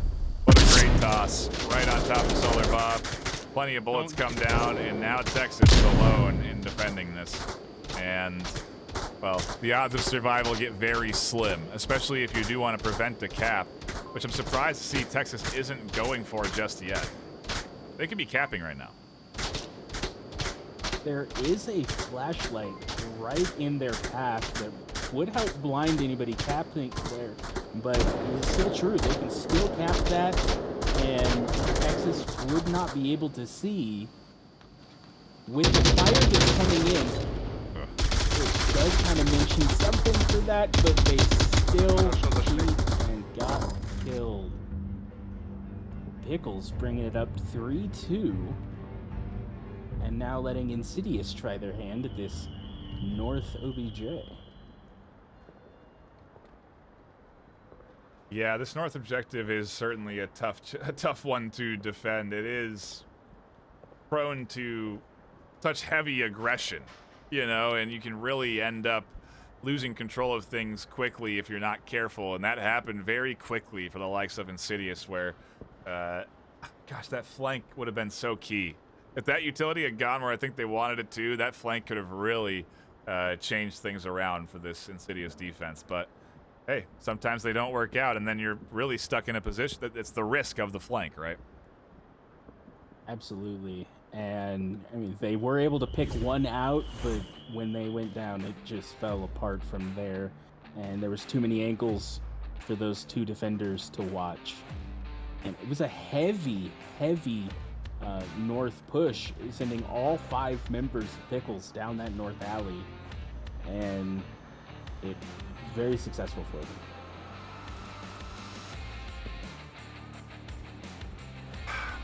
We now go into, obviously, that swap, and we'll see how Insidious wants to challenge this, but Pickles are looking at their map point.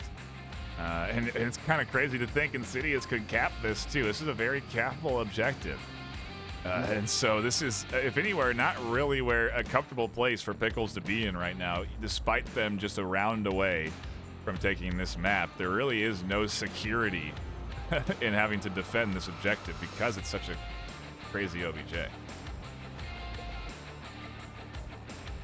Yeah, this is one of those objectives where when you're the last one standing, defending this is It's just a nightmare. So Yeah. many clappable locations, nowhere safe to watch at all. you have to peek that 90-degree corner, and there's just it's a doozy. And so as we wait for the start of this next round, not sure what the holdup is exactly. But as we wait, I do want to give a quick shout out to our sponsors. We've mentioned the $10,000 in cash and hardware prize pool before. That comes from our current active sponsors for the VR Master League. Those sponsors include the VRML, contributing into that cash prize pool to help grow and support VR esports. VR Cover, with fantastic covers for any VR headset, whether it's a Quest, a Vive, any of your preferred VR devices. They have VR covers for them. They greatly enhance the comfort of any of your VR devices. So I do recommend they are a must purchase. If you haven't gotten one already, you'll find that you can really enhance the amount of time that you play VR just by swapping out that face cushion. They have a variety of other products as well, and so I do recommend you check them out. We've also talked about it a little bit, but ProTube VR, one of our longest sponsors for the VR Master League, they offer stocks that help stabilize your aim in-game. You can essentially put your controllers into cups that then connect to a stock that stabilizes against your shoulder, and it greatly enhances your ability to snipe and just hit your shots at range, or really close quarters too, with the different kind of mounts that they have. The mag cups really do offer a good amount of freedom in movement, and on top of that, they also have haptic feedback mounts where you can actually feel the recoil in your shoulder when you shoot your gun. A variety of other products ranging from Beat Saber mounts to single pistol mounts that have haptic feedback. I can't recommend ProTube enough. Check out all of their options over at ProTube VR, and please do go and support them, because again, they've been one of our longest sponsors for the VR Master League, and we really do appreciate their support. And last but not least, me. That's right, I am technically a sponsor for this season, as I have contributed into that prize pool because I want to see and help grow VR esports. If that's something that maybe you want to help with too, we may be looking into options to expand that for future seasons, so keep your eyes and ears peeled for any news. You can do that by following all the social media. You can head on over to Twitter. You can head over to, the VRML.com to find the links to all of our Twitter, Twitch, Facebook, YouTube, all of the different platforms that we're putting out content on across the variety of different leagues, whether it's Echo Arena, Pavlov, Snapshot, or any new leagues that may be coming in the near future. I do recommend you follow all of the social media, especially Twitter, especially the VR Master League generic Twitter, just so you can stay up to date on everything. Because, heck, there is a lot going on in the VRML universe and a lot of action to look forward to, which is where we are finally going to get into more action for this map as we get into round 6. Mic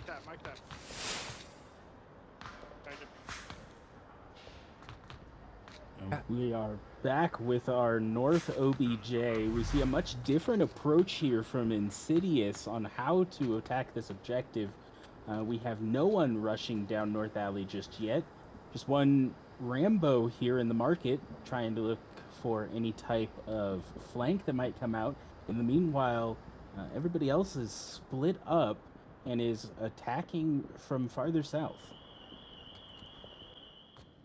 Bit of a basement entry as well from Hunter and team. Texas is already pushed all the way up, way past Hunter's position, so I wonder what Hunter is cautiously moving forward for, because Texas has essentially cleared all of this out and is already in a spot where they could be challenging some of this defense that is seemingly still rotating around here in the south. I'm not sure what what's going on over there between Vladik and Jelly, but Vladik goes down. Platform. Yeah, a little odd to see two defenders in exactly the same position there. That means Texas likely won't be expecting Jelly True. to be where he's at. North catwalk. He's upstairs. Over. He is able to survive the shots from Durafin and call him out. They both rotate down to the south. Nope. And now rotating back north. They are following each other without knowledge of each other's location. And Viking is still clearing out this tunnel area. So I am concerned that there's a potential team kill on the line here if they're not careful. Texas has just been so far forward from the rest of this team. You managed to get the kill, and you can see they almost team killed him. Golden almost got him too. Both of them in that basement had no idea that Texas was way up here already. And Durafin does rotate out after they hear those comms. What a choice time to move when they're hearing communication beneath them. An excellent rotation, since the Durafin defense here was definitely aware that he'd been called out, and now is in a completely unexpected position. And there's no longer a defender in Horseshoe to deal with. In the meantime, we still see Rambo waiting for a flank, and Solar Bob hanging out at the top of Horseshoe. A little bit of extra communication here from Insidious could go a long way. Yeah, no kidding. They really just need to sync up on their push right now because they just seem a bit disconnected. Solar Bob, I suppose, is worried because they did call out Durafin up in that Horseshoe, and so Solar Bob is making sure that Durafin isn't challenging them too aggressively down the catwalk to get to the Horseshoe. Wonder how many more pet names we can come up for different positions. The dog leg? Is there a dog leg somewhere around here? We'll have to come up with where that would fall. You got to go down the Horseshoe to the catwalk and cross the dog leg. While you're crab walking. Wow, I never noticed that. Any hoops? As time ticks down, it does come down to now what is almost 2 minutes left.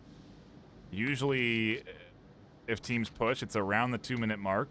In case you run into any sort of walls, you still have time to work through them. And if you wait too much, it can end up.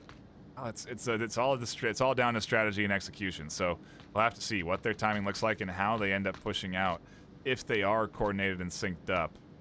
As it seems like Rambo and team are still a little bit behind both Hunter and Viking, waiting for them to eventually get into position. Yeah, we'll see a total of 5-man push in the south here, just coming down quite late, down to only 1:30 or so left on the clock. They seem to be taking a page out of their opponent's book. Pickles, known to be a very methodical and slow team, following the traditional EU style of play. Insidious taking their time here, and we might well see a 30-second push for that cap, and at that point, anyone's game. Smokes are coming out, and they're pretty good, but they're not completely denying Durafin or, I believe, Jellyby vision. Yeah, Jellyby is still able to see around this corner. Texas does fly out and does get past Durafin. There's a nice kill from Jelly, though, on that backside. Durafin finds their kill, and Insidious are getting chopped up as they try and get through this duo here. Jelly and Rambo trade, leaving just Durafin between them and the objective. Viking going to be able to call out Durafin's location. An excellent frag that just falls short. Durafin rotating back to try to prevent this swing from Solar that just happened from taking him out. Uh-oh, there's one. Can they get two? They get two. Hunter's down. Golden Viking has made it across, though, and they're up in the corner. Tablet comes out, and Blind Dog is not so blind, waiting for the push, and Pickles take their W and go up 4-2 on map number 3. Just an insane push at the end there. Tablet out from Insidious. Could have gotten the cap out, but there were just too much defense and too little time. And Pickles goes into map 4 undefeated.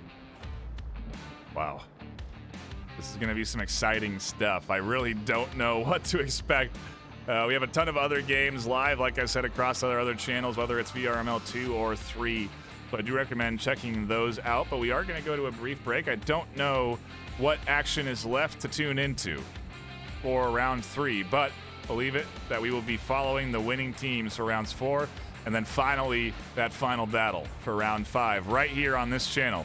So don't go anywhere. We will be right back with more Group B in just a few minutes.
Welcome back, everybody, to the Onward VR Master League Group B Challenger Cup. My name is NightFiree with 2 E's. I am still here with my co-caster, Lord Visceral, and we are down into round number 4.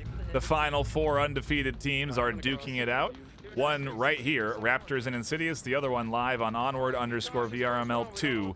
So again, be sure you have all the action up as we get into it is going to be an exciting battle here. I do not know what to expect. Raptors have been putting up a great show so far, managing to come out again undefeated, but as have Insidious, just winning against Pickles commandingly in Subway. And Golden Vikings early, both him and Texas have pushed up into a very aggressive position in Kayat for both to be stacked here. It's a heavy investment in the Kayat defense. Texas is actually going to drop off, and Insidious are playing a pretty aggressive bit of Volk defense here.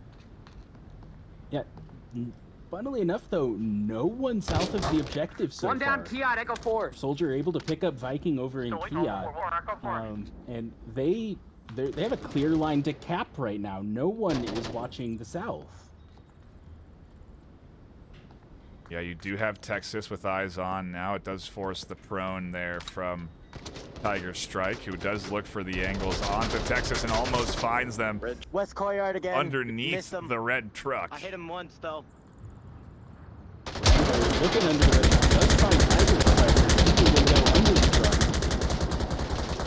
truck. Brings us down to a 4v4 here.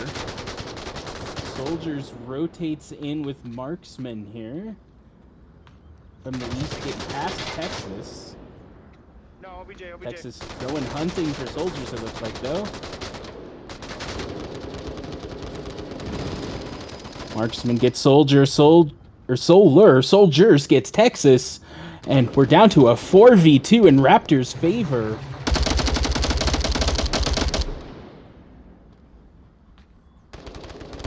Wow. Rambo goes down 4v1, and Murder Cult having to rush back is going to get caught out here. Marksman can't see him through the smoke, but Soldiers has an easy line. And he goes down. A solid first round for Raptors. Just handily winning it 4-0 in just 2 minutes in. The aggression coming in, maybe catching Insidious off guard. It's the real challenge of playing in this Challenger Cup, right? Is that you get so much variety thrown at you, whether it's the random map selection for your group stage or the teams that you go up against. You're going to see a lot of different approaches to playing the game of Onward, and you have to be ready to adapt and play accordingly to what is a variety of gameplay styles. So, while sure it was a powerful round there for Raptors, maybe Insidious can adjust here going into the next round. We'll see how their offensive round obviously plays out. We switch objectives off of what I feel to be a pretty one that typically lends itself into the defensive hands, but man, what an aggressive defense from Insidious, really. And it doesn't really hurt them too much because they do get back into position, but maybe all that rotating is what allows Raptors to find the picks they need. Yeah, you definitely can't count out any of these teams left here with the 4 undefeated teams going up against each other. You know, Raptors won the first 3 maps. Insidious won their first 3 maps. And so it can be anyone's game at this point. Looking at the history for these teams on Bazaar, it looks like this isn't a favored map for either of them. Both having win rates sub 50% on this map. It doesn't seem to favor either at this point, and could play into how some of these defenses can look less practiced if they just don't like the map.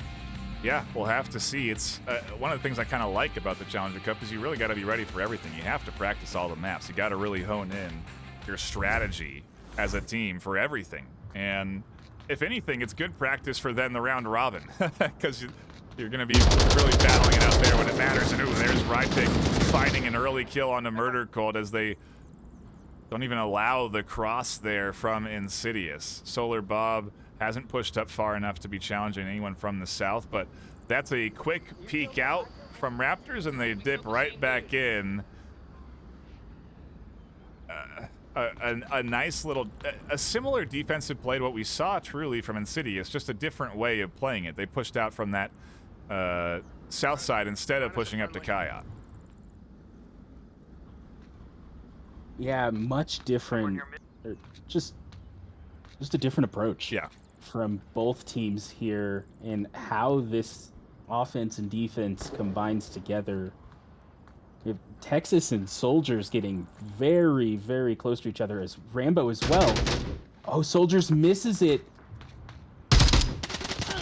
Oh, the good shots from Rypick on the back. Find those kills. Soldiers is still there, looking for more, as Texas is set up into a position where they may be able to catch Soldiers' surprise, although Soldiers is dialed in still to that corner. And it goes to show the value of a properly set up defense, where Soldiers was pushed off of his position, but Rypick was able to support him there. Texas able to take out Soldiers. Two on me. That's a We big lose kill. another Marsoc. Two on me. Nope, still just the two. About a 4-3. Oh, there's Solar Bob coming alive in the south. Catches out Rypick. It's a 3-2. Insidious have managed to get themselves an advantage on the attack. It's now really Masono only the only one on objective, as Marksman still watching the north. There is a potential risk for a cap attempt. Masono catches one out. Marksman flies around to get another, and suddenly Insidious are down into a 1v2. Solar Bob, the only one left alive from the south, and Masono's here looking for the kill. If they find the trade, they get themselves the round win. Objective. Solar Bob, unaware he's the last one, is calling out Lucino's position and laying down fire. Getting out. But he is the only one. Tablet comes out. He's now going to be aware that he is alone. Okay. The pressure is on for Solar Bob. I don't like it being alone. I don't like it. Talking to themselves. They'll want to be quiet when they get closer to that objective, but for now, they're not really too close to any dangerous threats as they reload the LMG and get ready to push up against the final duo. Marksman and, was that, Messino on the objective. Yeah, still 3 minutes, still anybody's game, but a tough battle for Solar Bob to take out this entrenched position. If they are able to pick up even one defender, that will open up the cap possibility. This objective is not one that you can defend alone easily. You can cap from inside, outside, around a corner, and you really need two Volk players to properly defend this objective. And so that needs to be Solar Bob's focus here, is just picking one of them off and opening himself up. Even if he only gets the kill there, having one Volk means rotations, and rotations can often lead to picks. Marksman's not going to see Solar Bob rotating up here as they are tucked in. Messino also isn't going to see this, so they've been really rotating around, checking a lot of different angles. And so Solar Bob, if anything, could catch out Messino rotating around on objective. Yeah, that's exactly why you don't want to be the last one up, is having to run around like that in an even wider area. What if they have Messino, an accurate kill count? That is very valid. There's a lot of chaos there in the middle as people were going down in trades. Solar Bob likely unaware of exactly how many Raptors are left here. Time's ticking. Minute 15 on the clock. Gonna have to push out and cross this street sooner or later. Gonna have to get rid of Marksman if they want to cross that street. Making a lot of noise, now going to get heard by Marksman.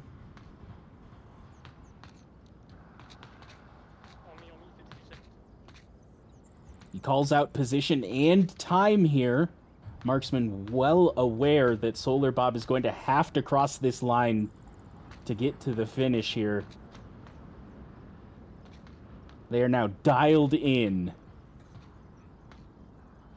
Solar Bob goes for the cross, can't make it, and Marksman secures round 2 for the Raptors. I'm sweating so bad, dude. A heavy lead. Heard that as well. You know, it's something we haven't talked about much today, but it is an endurance marathon in the Challenger Cup.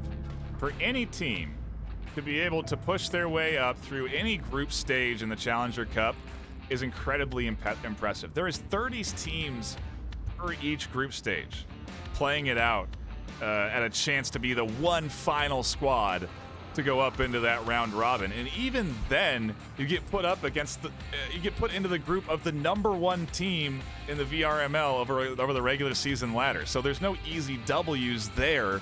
It's just a slog of hard games and long hours, and it really is. If a team can make it through it, hats off to any squad that wins. NFI did a great job yesterday.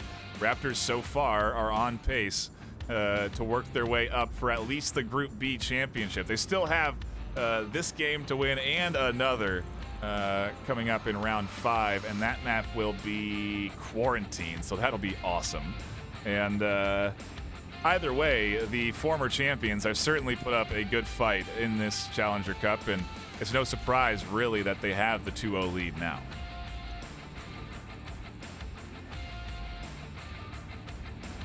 Yeah, we will see the winners of this map have to face the winner of the other undefeated group here. Pickles versus Siren Snails hanging out over on Onward VRML 2. The winners from each of these will go head-to-head in round 5 for their chance again to face NFI and get that last spot for that round robin. Yep, it is a lot of Onward. And I guess to the point, the players are sweating. They've been playing for what is now over 3.5 hours of hard, aggressive Onward, focused Onward, where you're really testing your brain and really locking in and focusing. Yeah, absolutely. To your point, playing 3.5 hours so far is just about the length of 2 average matches when you play throughout the week. Yeah. And so they've already had a double feature against some of the hardest opponents that they can face, and only to then go into another map after this against the hardest opponent they will have faced yet, the other undefeated team. Challenger Cup, gotta love it. A true test. We'll see who can make it out on top as Raptors are on the attack here. Smoke's coming in from Rypick, but they don't quite fall exactly where they want. Catching on that second floor balcony doesn't exactly deny the vision. If it didn't catch that balcony, it would be perfect to stop Texas from being able to watch up through the center. Right, we got one objective building. Yeah, we see a 1-3-1 split here with Murder there one in the east, bazaar. one in the Come out west, front door. and 3 pushing up center. Not sure if I hit. Lots of comms going out. -1 Kia, bazaar. Murder called, able to get Rypick there. And Soldiers getting the double kill here, bringing us down to a 3v5. A much better position to be in to help slow this progression down, this momentum the Raptors have after the last couple of rounds. Yeah, Murder Colt really playing a key role here in this defense, and like you said, just completely pausing the momentum. It's now up to Masono to work their way through the south. That's no easy task. Oh, a team kill is not what you need now, but it happens. That's a full team kill confirm as well, and so it does help out Raptors a touch as now 4v3. And we really have to keep our attention split across a lot of different angles because we also have Tiger Striker who's across the street and is behind the south defense. Yeah, Solar Bob did take some fire there. He's going to syringe himself. Tiger Striker able to take out Rambo as Murder Cult finds Messino in the southwest, bringing us down to a 2v3.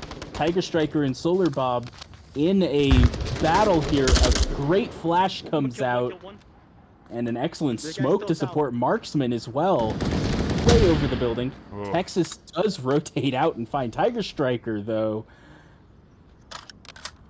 all comes down to Marksman on this offense here. Squaring off with Texas as he's rotated back onto OBJ. It's just two teams that know the map well that don't know each other. You know, they don't know what to expect.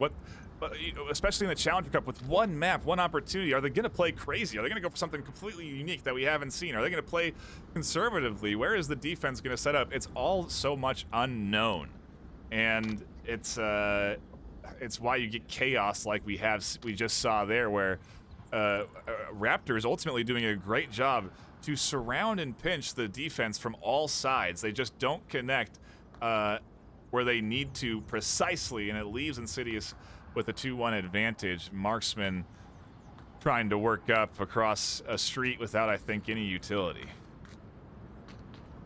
They likely have used up all that utility by now, and Texas and Solar Bob seem to be fairly aware that the last Marsoc player here is in the north still, keeping an eye regardless, because you do need to worry about those flanks.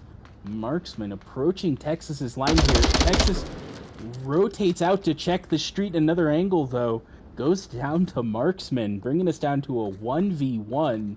Solar Bob right on the OBJ now, just ready for someone to be across the street.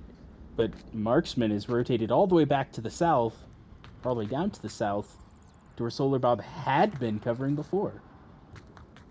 This is impressive to say the least. When a player, when anybody can lock it in when the pressure's on like they are now, Marksman is just a kill away from taking this from Solar Bob, and they see Solar Bob rotate, but they don't take their shots just yet. Waiting and biding their time. They know that Solar Bob is in a bit of a, wouldn't say panic, but is rotating heavily around objective to cover all the different angles. And, well, the time is ticking. 40 seconds are left, and eventually, if Bob does stay out of Marksman's line of sight, it could come down to Marksman having to push objective. Objective's watch there, but the peek from Solar Bob was just early enough for Marksman to snatch that round from Insidious and maintain that momentum. Also break out into a celebratory Macarena as they lock in Raptors 3-0.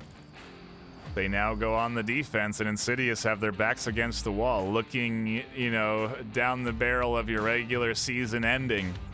This is it. If you do not win and continue to win for the next few rounds against Raptors, you're not going to be moving on as the Group B champion, plain and simple, because at this point we do have these two undefeated teams that will be facing off against each other.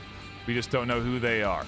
And so, exciting times, but also sort of, I wouldn't say sad, but it is the end of what is, I guess, 29 teams season 12. So, a unfortunate reality, but it does get us down into some fantastic Onward gameplay. And right now, we are seeing Raptors play some good championship Onward. They are focused, they're locked in, they're coordinated, and they're winning rounds. Let's see if they can lock in one more point here, or if Insidious can battle back as we go into round 4. I mean, thinking about it, is it really any surprise that Raptors are playing well when the pressure's on? I mean, they have experience in it, right? Yeah, they were our champions last season, and they are on track to have a shot at defending that title. Yeah. It's still an uphill battle for them, though. They've got one more opponent to face in Challenger B. They then have to fight, no fun intended, if they win here, in order to get 8th seed in the round robin. So it is still anybody's game at this point. Lots of options for who will end up taking it all next weekend. Well, the next few weekends, right? We got the round robin, and then obviously the semifinals the weekend after that. So a lot of Onward to look forward to, and still some good Onward to look forward to here as Texas kicks off Insidious's round with a kill. And just need to pick apart one of the Raptors' defense. The element that I think...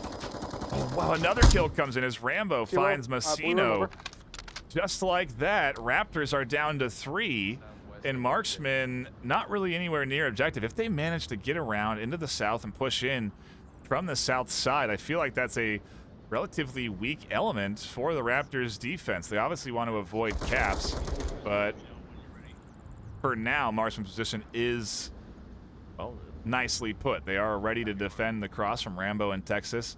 They could potentially peek up and catch Solar Bob through the wood. They could also turn around and prevent the cross from both Murder Colt and Golden Viking, but they're not going to. Tiger Striker, the only thing stopping the east push. Marksman's excellent position does take out Texas and Solar Bob. We still have Rambo over here in the west. Meanwhile, at least one Marsoc Viking has made it across into the south here. But Murder Cult is perching up on the scaffolding, looking to see if he can get any defenders peeking out on his end. We gotta watch Marksman as they are ready to challenge Rambo. They've managed to push up very aggressively through Mini Bazaar, and we're on the hunt for this that southwest position, but they don't find it. Meanwhile, Murder Cult's crouched out in the middle of the street, and they don't get identified by Marksman. They're able to get past their line of sight. They're now prone under the truck looking for any ankles in the blue room, but Rypick isn't going to extend that far forward.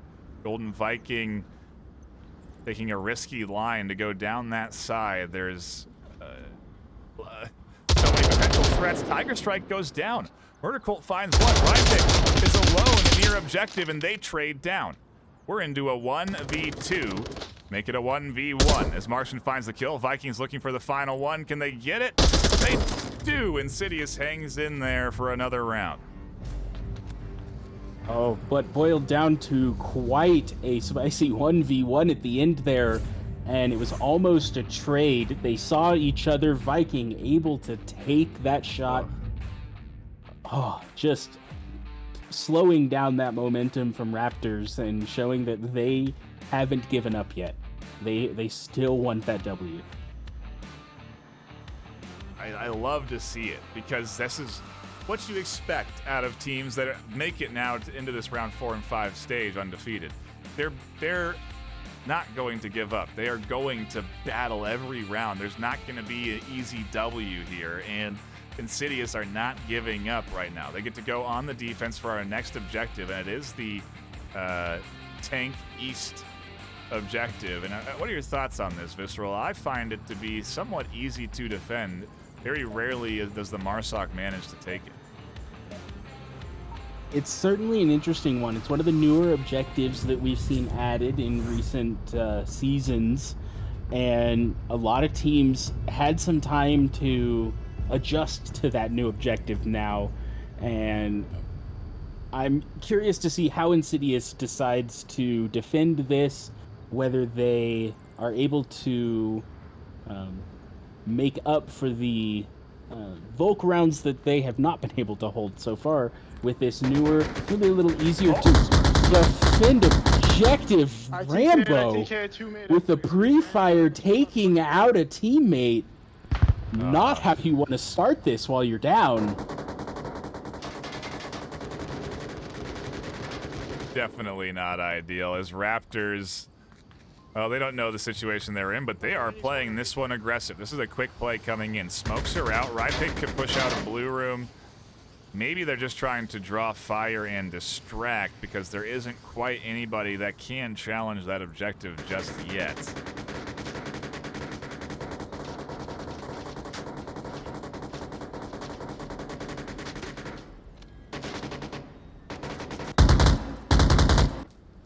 And you can see the line Rambo had no idea his teammate was going to be there until it was too late. I don't know Just if I got him. watching that corner so tight. He is able to pick up one in the north, but is unable to confirm if he got the kill or not through that smoke. He did, in fact, get the kill, but that's going to throw off their kill count. Raptors are setting up for an approach from all sides. It is the, I think, general delay that we're seeing here from Messino trying to cross. They're waiting for their teammate to get up into position in the south, and then eventually they will probably all cross this street at the same time from the north and the south and try and draw and distract both ends of the defense while the center is ready to push up through the middle. So this could be a nicely coordinated push. It's all going to come down to the execution phase for Raptors and the timing, as we're into 4 minutes left in round 5. Rypick and Messina both challenging Texas's position, so he does back off. God dang it. Tiger Striker getting real close to Murder Cult down there. Murder Cult holding it down. Able to get the kill. Bring us down to a 4v3. Marksman eyes on Solar Bob's position.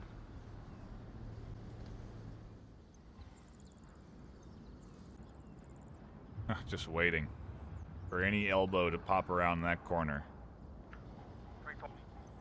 And Solar Bob needs to stay in, yeah. It might look exposed, but it's actually a pretty covered position. They're using that truck and just minimizing their exposure from a distance on the corner of that truck. I don't think they're relying on this small wooden pole to deflect any bullets, but they are sitting there and waiting for Solar to peek out. Nothing happens. Marksman drops off. Takes up a bit of a different angle, and hopefully not a team kill here as Rypick sees Marksman pop out the angle they were just covering. So far, so good. Both teams holding tight. Ready for one to make a mistake. Rypick now on Solar Bob's position as well. At this point, he just needs to stay tucked in.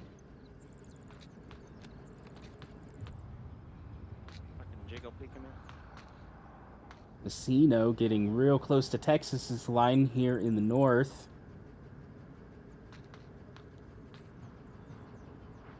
Waiting game, the timing game. 2 minutes left. I imagine Raptors going to push out maybe at 1.5 minutes. They are certainly not afraid to wait until that final moment to try and assault the objective. And they do have their work cut out for them here, being 3v4. An excellent little kill box setup to cover all angles of the objective here. But Raptors getting closer and closer by the second. Vino gets across Texas's line. Gonna push drops up. Off at just the wrong moment. Courtyard, maybe blue room over. And Bob does hear Messino in that blue room, so we'll have to see if they'll be able to make it out safely. They don't really have a good angle onto it. Texas, I guess, could rotate around, pop up the wood pallet there and have a nice line over the top of the wall, but that's a pretty standard spot and often checked, and your head is all that's exposed, so it's an instant death if anyone shoots you. 1 minute left now, and Raptors still kind of poking and prodding around on this defense. I do believe Rambo heard Marksman running around. He did check his tablet to see if there's any teammates behind him. I did not hear a call out, though. His team might not be aware. Murder Cult's ready for Marksman, though. He does find the kill. Rypick finds Texas in the north and Rambo. We're down to a 2v2 here. They already know where Solar Bob is.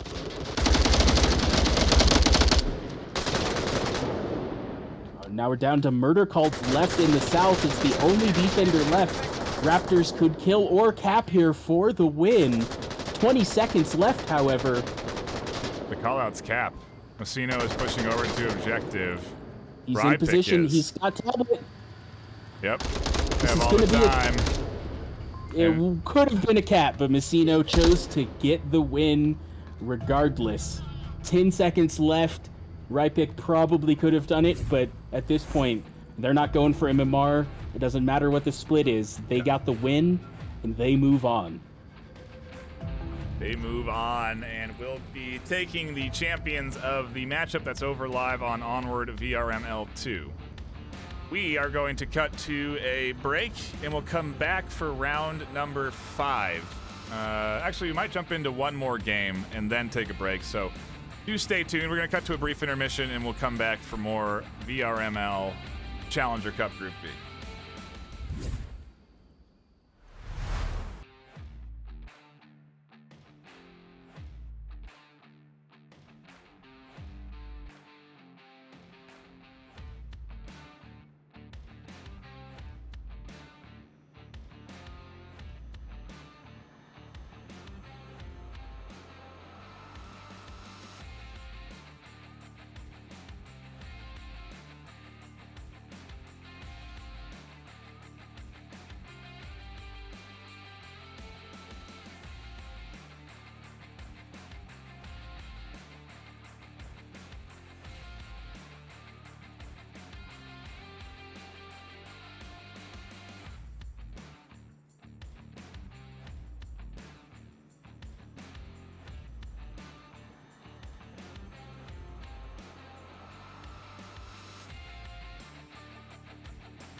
Yes.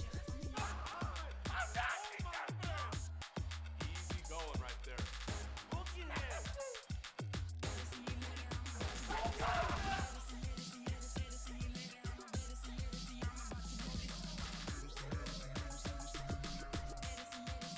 One more to go.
I'm crazy, Captain.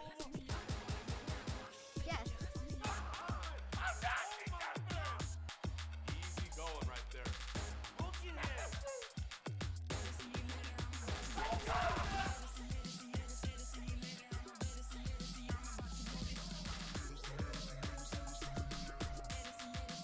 One more to go.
I'm chasing him.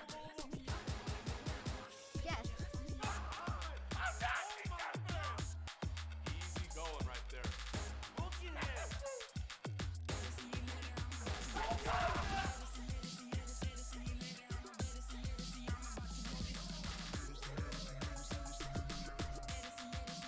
One more to go.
Welcome back, everybody, to the final round of the Onward VRML Challenger Cup Group B.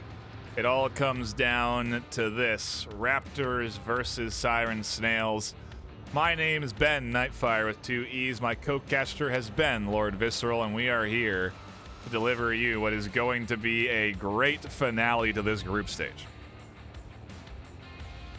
It all comes down to this. On Quarantine, we have the Siren Snails and the Raptors ready to battle it out for who will remain undefeated and take the Group B Challenger Cup 5-0. Yep. And challenge, no fun intended, our winners from yesterday for that spot in the 8th seed in the round robin next weekend. Yeah, it's the end of one of this team's seasons, and, well, a little bit longer left ahead for the winner here this afternoon. And it's going to be very exciting. Obviously, $10,000, maybe not so obviously, but $10,000 in cash and hardware are on the line. If this team can move on to that round robin stage, they'll have a chance at competing for it. Otherwise, they are out. And again, Season 12 is finished.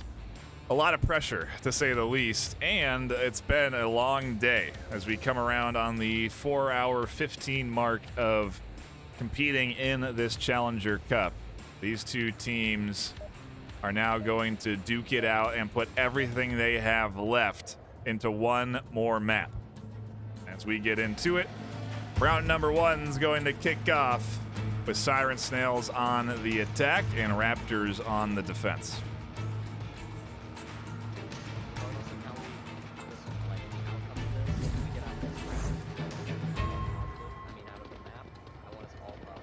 A lot of history here, too, at least in the hands of Raptors. They are, I guess, not a lot either. A team that came in Season 10, won Season 11, and is now trying to work their way up through the Challenger Cup to have a chance at contending for that title. On the other side of things, Siren Snails, a team that has not ever competed in the, at least up into that round robin stage in the postseason. And so I don't even think they've, obviously a team that hasn't also either won the Challenger Cup group stage. And so a win here would be a big moment for this Siren Snails squad. And I'm sure they're feeling the pressure. And again, both of these teams are locked in for what is this last map of Group B. Yeah, this team did form this season, have been very active. Siren Snails putting in 21 games throughout this season. Just putting that in, putting that practice in. Some of them veteran players from previous teams. I know their captain, OKM, had played for Spectres before. And so a little bit of veteran knowledge to bring in for the new team. But they are kind of coming in as a little dark horse here as a contender for that 8th seed in the round robin as their first season. I think if we ended up having NFI and Siren Snails, it would be two teams that have never won a Challenger Cup going up at an opportunity to move on to the round robin.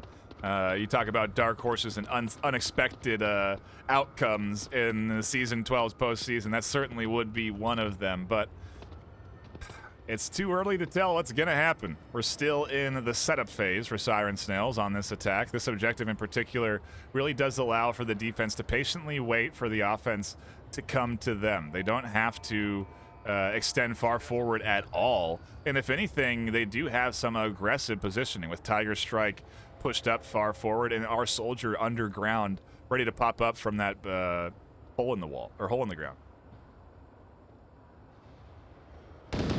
Yeah, we do have some fire coming out here from Messino. Identifies Downpour's position. Tiger Striker still hiding behind that Hesco there right in front of him. Close to the 3-story. We do have a fairly split push here, but Allegory wide open.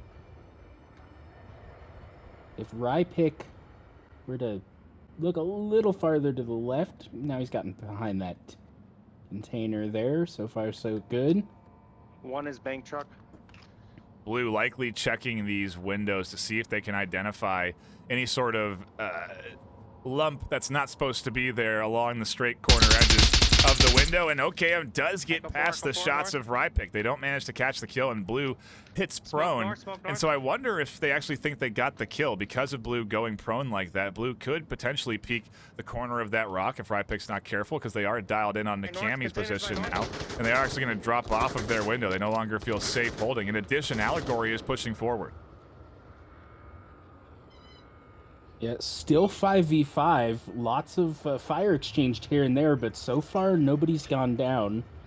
Downpour has opted to head even farther into the south to push around and kind of wrap around a little east flank there.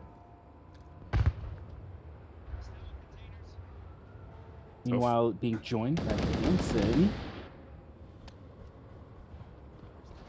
It's a good split. They're really drawing Raptors' attention across both sides, and they're working around the defense that's set up in the middle. They're not really challenging them at all. I wonder how that Tiger Striker position will pay off, as we do have a continuing firefight over here on this north side. Behind your building now, on north side of it. -1 Humvee, -1 Humvee. Striker is able to pick up Hansen, one of the ones flanking around in the east. Downpour still there, though. Rypick able to pick up Blue. Whoa. And Allegory. A big kill there. Absolutely shutting down north. Cammy still pushed forward here, looking for Rypick to push out from their position, but they've since stayed tucked in to that inside building and really held off the assault. Siren Snails were looking good. They were drawing Raptors' attention across multiple sides, but just couldn't quite put it together. And now Soldiers may be able to pop up and get an angle here as they do fire from the center.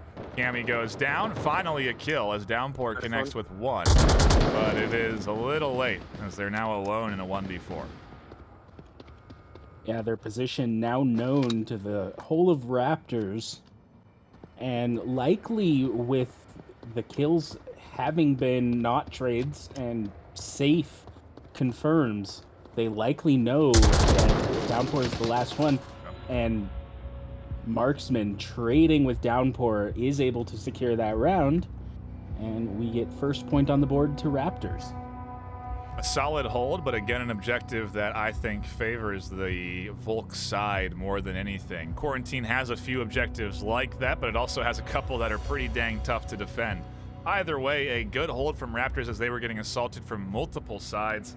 And if you take a look at the KD feed, kill-death feed there, a pretty spread bit of shooting across the team with Rypick finding 2 over in the north there off that double. It was a very solid defense. Siren Snails were picking their way through it fairly well for the first half. And then they just fell into the trap and started going down one after another. Yeah, a kill box defense, as we call it, and it really does do a good job in preventing anyone from getting in there. Interestingly enough, they were all sort of, I guess, looking out for picks. They had a couple folks that were watching the inside angles, but it really was, to some extent, not aggressive, a nice middle ground of a defense. They waited for late angles, but they stood on those and battled for those late angles when it came down to contesting them. They didn't give them up instantly and then go back to holding a later, a later angle even closer to objective. And so just a good defense there overall. And like you said, we swap sides. We get to see what Siren does on defense next as we get ready to pop in to round 2.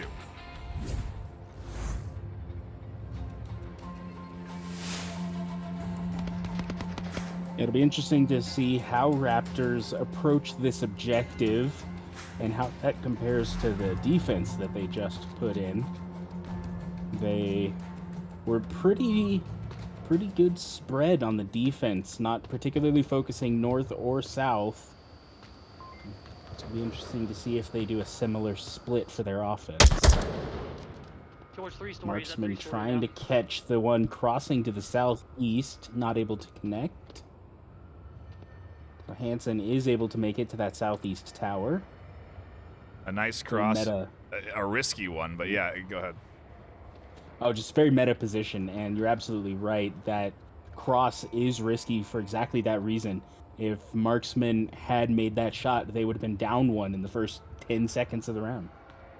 It's now also too late to get anyone else across because Tiger Striker is set up in this 2-story and has a great line, if they so choose, down onto that street and also into the south. So they are preventing any potential aggression from the likes of that cross on the street. But if we do go over to Hansen, you can see they've worked up into that 3-story. They have no interest in pushing any further, and they're going to stay somewhat close to the objective in order to be able to properly defend. You can also see, looks like they also have a line all the way down into the midfield here as that drone does get shot down, but an interesting defensive setup nonetheless. We'll have to see how it pays off. Looking at the overhead, they've also committed one way over into the north. That could become an element that ends up impacting their overall ability to defend the objective. Yeah, blue is very far from the objective here, watching this north wall. And so far, no one has opted to take that path. Rypick has an option of going that way. He is in the north. But that is a very narrow window of places to look as far as the defense goes. It does set him up for a flank. Even if Rypick does come through the current alley he's headed for, you're not going to expect this defensive position.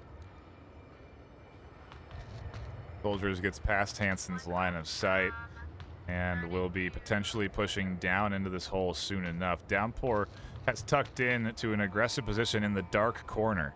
And, we turn off the ability to see the outlines. They are very hard to identify down here. Yeah, the players do not have our highlighted bodies, our names over their heads. Ooh, blue is able to pick Rypick up, rotating even farther to the north. Moving for the finish. Now going to have quite the run to get back to objective, but a powerful pick to shut down any hope of coming at the north end of this objective here. They're confirming that kill, and it does seem like they're also wrapping up that confirmation into them pushing closer to the objective to be able to defend from this side, and they actually will have a nice line of sight onto soldiers if they try and come out from that top floor. Yeah, it can be risky to do these kinds of flanks or wide defenses, but when they work, they work well. Yeah. Those off-meta positions. A trade coming out from Marksman and Allegory does take down the only defender who's actually on the OBJ. And we do have some coverage on it still, but now no one is inside. I wonder if Downpour is going to work their way up out of this hole. Messino seems to have heard those footsteps, but there's Blue on the rotation to catch down Messino. The full confirm. It leaves Raptors surrounded as there comes the kill from Downpour. Siren Snails have pounced their trap, and Raptors are caught right in the middle. Soldiers is literally in the heart of 4 defenders for Siren Snails. Yeah, this is not looking good for Soldiers. However, if he can get past the ones closer to OBJ here, no one is on site. So it would require big rotations from Downpour and Blue to be able to respond to that. But that said, Cammy and Hansen are in excellent positions to be able to prevent this offensive from the last remaining Raptor, who only has about 1:20 left. A huge amount of time left, like you said, but still enough to work past just 2, which is what it is, a 1v2 scenario right now. And I don't know, Hansen is in that stairwell. It's just going to be a tough firefight to win. Soldier sees it, though, and they catch the first kill. Here comes the rest of Siren Snails as now Downpour and Blue are pushing in behind the Soldiers. They are going to try and pinch them, but they're going in one at a time. Downpour's here, they go down. Next up is Blue as they continue to apply the pressure in. And Soldiers is looking for the 1v4 right now. They've caught 2 out. They just need 2 more. Yeah, he knows that they're going to be crossing to OBJ now, and he's waiting for it. He does miss Cammy's cross, but he's ready for Blue here. Blue is ready for him too. Oh my gosh. Soldiers gets the kill. 25 We're down seconds. to 1v1. The flash. Oh, it's a good flash. Excellent flash. That is going to delay it down and might spell the end for this push, but he's up and he still has 10 seconds. They're going to clash here. Gammy's on a rotation, has to tuck in now. 5 seconds left. They find the kill with literally 5 seconds on the clock. Soldiers clutches the 1v4 as they're surrounded by the enemy. Wow, the 2-0 lead here for Raptors. What an end to that round. Being 1v4 and getting them all with only 5 seconds left in the clock. If Cammy had just hidden, then they would have won. Yeah. There's no way that in the last 3 seconds they could get that cap off there. Well, having to still run to the OBJ. Talk about a team that can cap in 3 seconds. I guess Raptors would probably be the one you'd have to be worried about doing it. But I do agree that it just seems unlikely that would come in, and tucking in would have been the right choice. But you know, we have that caster vision, so obviously our perspective's a bit different. But still, they just, I think, maybe overconfidence in their 4-1 advantage. But they simply went at Soldiers one at a time. And they put themselves into consistent 1v1s and could not come out on top as Soldiers looks to hold on to the chance at contending for their title and potentially move Raptors up as Group B champions. Yeah, a true 1v4 is going to be next to impossible, but 4 consecutive 1v1s, it's a whole new ball game, and they played right into his hand. Wow. Quite the round 2 as Raptors have a 2-0 lead. We change OBJs, and well, everything changes as Quarantine just has so much variety, and in that objective placement, it changes so much in how you play these maps. As Raptors go on defense for round number 3, we'll see if they can push this lead up 3-0. Guys, everybody's looking at a spawn. Identify it. Let us know. This objective is going to be very different from the one that we just saw. As you were saying, this one you can wrap around in a much wider arc, being that you're wrapping east-west as opposed to north-south, and it's much more centrally located. You can also cap this from inside and outside of hospital. And so Raptors are going to need to maintain at least 2 defenders up if they want to maintain coverage on all the cap points here. A trio gets across initially, but this is the big cross. Managing to get across this street. Do they invest in any resources? Do they go for the cross? They don't have to. They could potentially push up from the center out through that basement space, but it is, oh wow, so risky. They're going smokeless across this street, and they are fortunate that Tiger Striker isn't holding an angle from that second story. They still do have Rypick here, though, who does hear these footsteps and is waiting for any additional crossers. And now Messino also watching that cross, but both on the south end of this upturned Jeep here, not quite ready for Allegory's position. One down, Echo 4. Soldiers picks up Downpour. What a great refrag there. Absolutely, and Rypick not attempting a re-refrag there. They do end up peeking the corner, and really they've now had both sides of cover because Rypick's watching that side. They're actually going to continue to work forward here. Allegory, Corey taking a risk as Masono is actually smoked out. It's not a terrible risk. They can push up as smokes come in. Rypick is there, and they catch Allegory out. The utility does get dispersed, and so at least it throws out the distraction. But now Rypick's able to refocus their attention over towards blue, and they prevent that pop-up from the center hole there. Yeah, they're a little off synchronization here. Still there. Cammy still has a lot of their rotation to do. And blue is kind of challenging this angle repeatedly.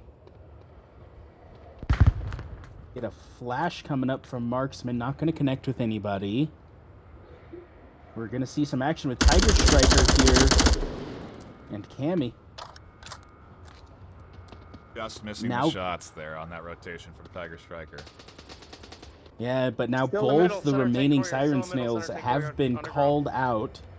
Both locations are known in a Underground, 2v4. underground. It's not looking good for Siren Snails. Tank. Oh, Rypick finally Echo 1, finds Echo 1. the headshot there, and it's all up to Cammy, who has to work past Tiger Striker. And like you said, their position is known after they took those shots, so I imagine we'll see a shift in this Raptors defense to focus their attention here. Marksman gets down to hold this angle just too late. Misses Cammy, making it too burning here. Going slow about it, still has 2.5 minutes and fairly close to the OBJ, but a lot of defenders to get through. Might be seeing Rypick here repositioning. Taking those shots would give away his position. Oh, and unfortunately does not connect. Yeah, they try and push out, and there's a lot of folks looking for the kills here. They managed to push up to a wall, interestingly enough. To rain fire down like that, have your position be known, and then make a cross like that is gutsy. Yep. Unfortunately, did not work out in the end. It was an uphill battle to begin with. The Raptors on track to take the day with a shutout, and Siren Snails have their work cut out with them to prevent that from happening. I am very surprised to see Raptors doing this well. I mean, they had a challenging road here so far, and I say that with, meaning in that they had a couple of rounds throughout the Challenger Cup against certain opponents that really were trying. They had a couple of hard W's that they really earned in the Challenger Cup, and now they just seem to be warmed up and are playing very good offense and defense. They're coordinated, their communication is on point, and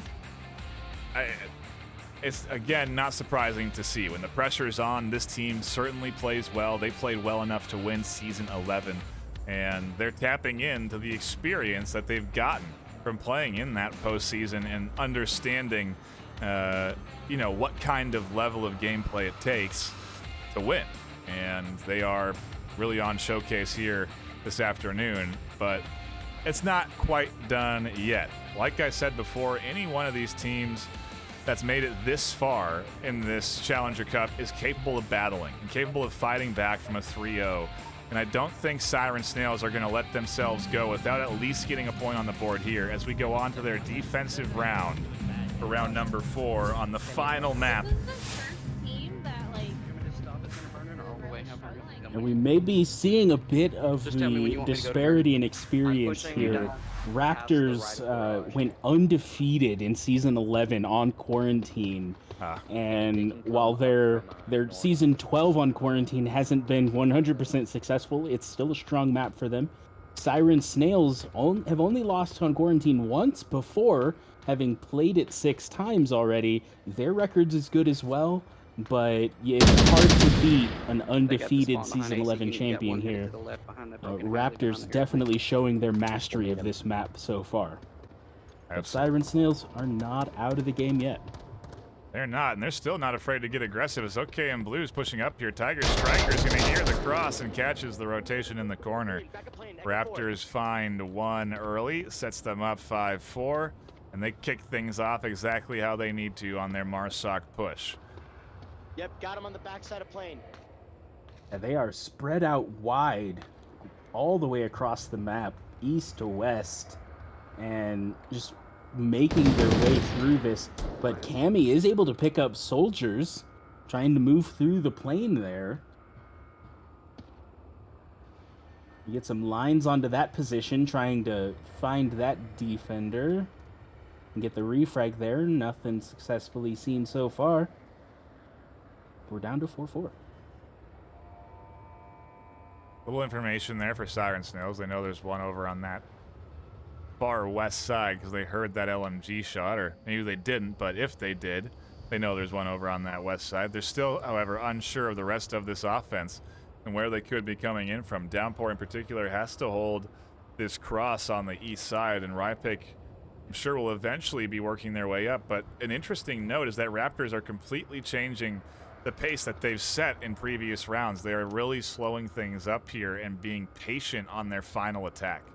Well, I suppose what they hope to be their final attack, what could be map point if they manage to take this Marsoc round.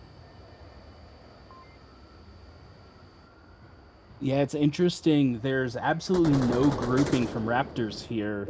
They have spread out so much. Rypic is able to get one down in the east here, bringing us down to a 4v3. Just Allegory and Hansen between Rypic and the objective here. Cammy's still available to help deal with Tiger Striker and Messino. Marksman trying to get eyes onto Cammy here. Got that ACOG scope on there, so they have a little additional bit of range you can dial in on, but not going to spot out Cammy in that stairwell. And either way, Tiger Striker could potentially work around Cammy, because like you said, he can cap inside that big warehouse building. And with Hansen mostly maintaining a south and external approach here, the path is open for a cap, completely uncontested at this point. If he can get through, that is going to be a very dangerous pickup. Refrag and a refrag of the refrag. We're down to a 3v1 in Raptors' favor. And Rypic takes the last snail out, and that is it. That's over. Raptors have taken the Challenger Cup Group B. I don't think a terrible surprise to those that were going to be tuning in here this afternoon. The previous season champions net themselves the Group B W, a hard-earned and well-fought fight across 5 maps as they remain undefeated and take, well, now go up against No Fun Intended next week. We'll, of course, be trying to cast that match here on this channel, so be sure to tune back in for a best of 3 between No Fun Intended and Raptors to see who our Challenger Cup champion will be and who will be moving on to the round robin Group B stage. For those not in the know, you certainly should be. The round robin starts next weekend, the 19th, where we see the top 8 teams in regular season battle it out. Technically top 7 in the Challenger Cup winner. Battle it out for a chance at $10,000 in cash and hardware. We've talked about it a little bit already, but again, I want to shout out our sponsors, VR Cover, VRML, ProTube VR, HyperX with the HyperX Quadcast S, the Cloud 2 earphones, and obviously the sale that you've seen broadcast across your stream here this afternoon, and me for contributing into that prize pool. I'm just kidding. But I did contribute to that prize pool, and that's why you see my sick logo on the banner. Anyway, Lord Visceral, any final moments before we sign off for this Group B Challenger Cup? Just a huge shout out to all the teams participating today. It was well fought and excellent. Near 5 hours of gameplay so far today, as everyone battled for that last remaining spot. And we look forward to seeing how that final goes between the 2 Challenge Cup winners and how that feeds into our round robin next weekend. A lot of good Onward ahead of us, so keep your eyes peeled on this channel, but also over on the twitch.tv/VR Master League channel, because as a reminder, that's where we will be broadcasting 1 of 2 streams live next weekend. So that means that you can catch action in venues next weekend for Onward. You can watch the round robin tournament in venues. I do recommend you check that out. If you don't know what Venues is, it is a app that you can download for free on your Quest or Quest 2. You can watch games in your headset in VR with other people, like in a movie theater size screen. It's very cool. Recommend checking it out, but I digress. We are done here this afternoon. Like Lord Visceral said, 5 hours, near 5 hours of high-octane Challenger Cup gameplay delivered to you today. And again, more to come. So, with that, my name's been NightFiree, my co-caster Lord Visceral. Until next time, stay classy.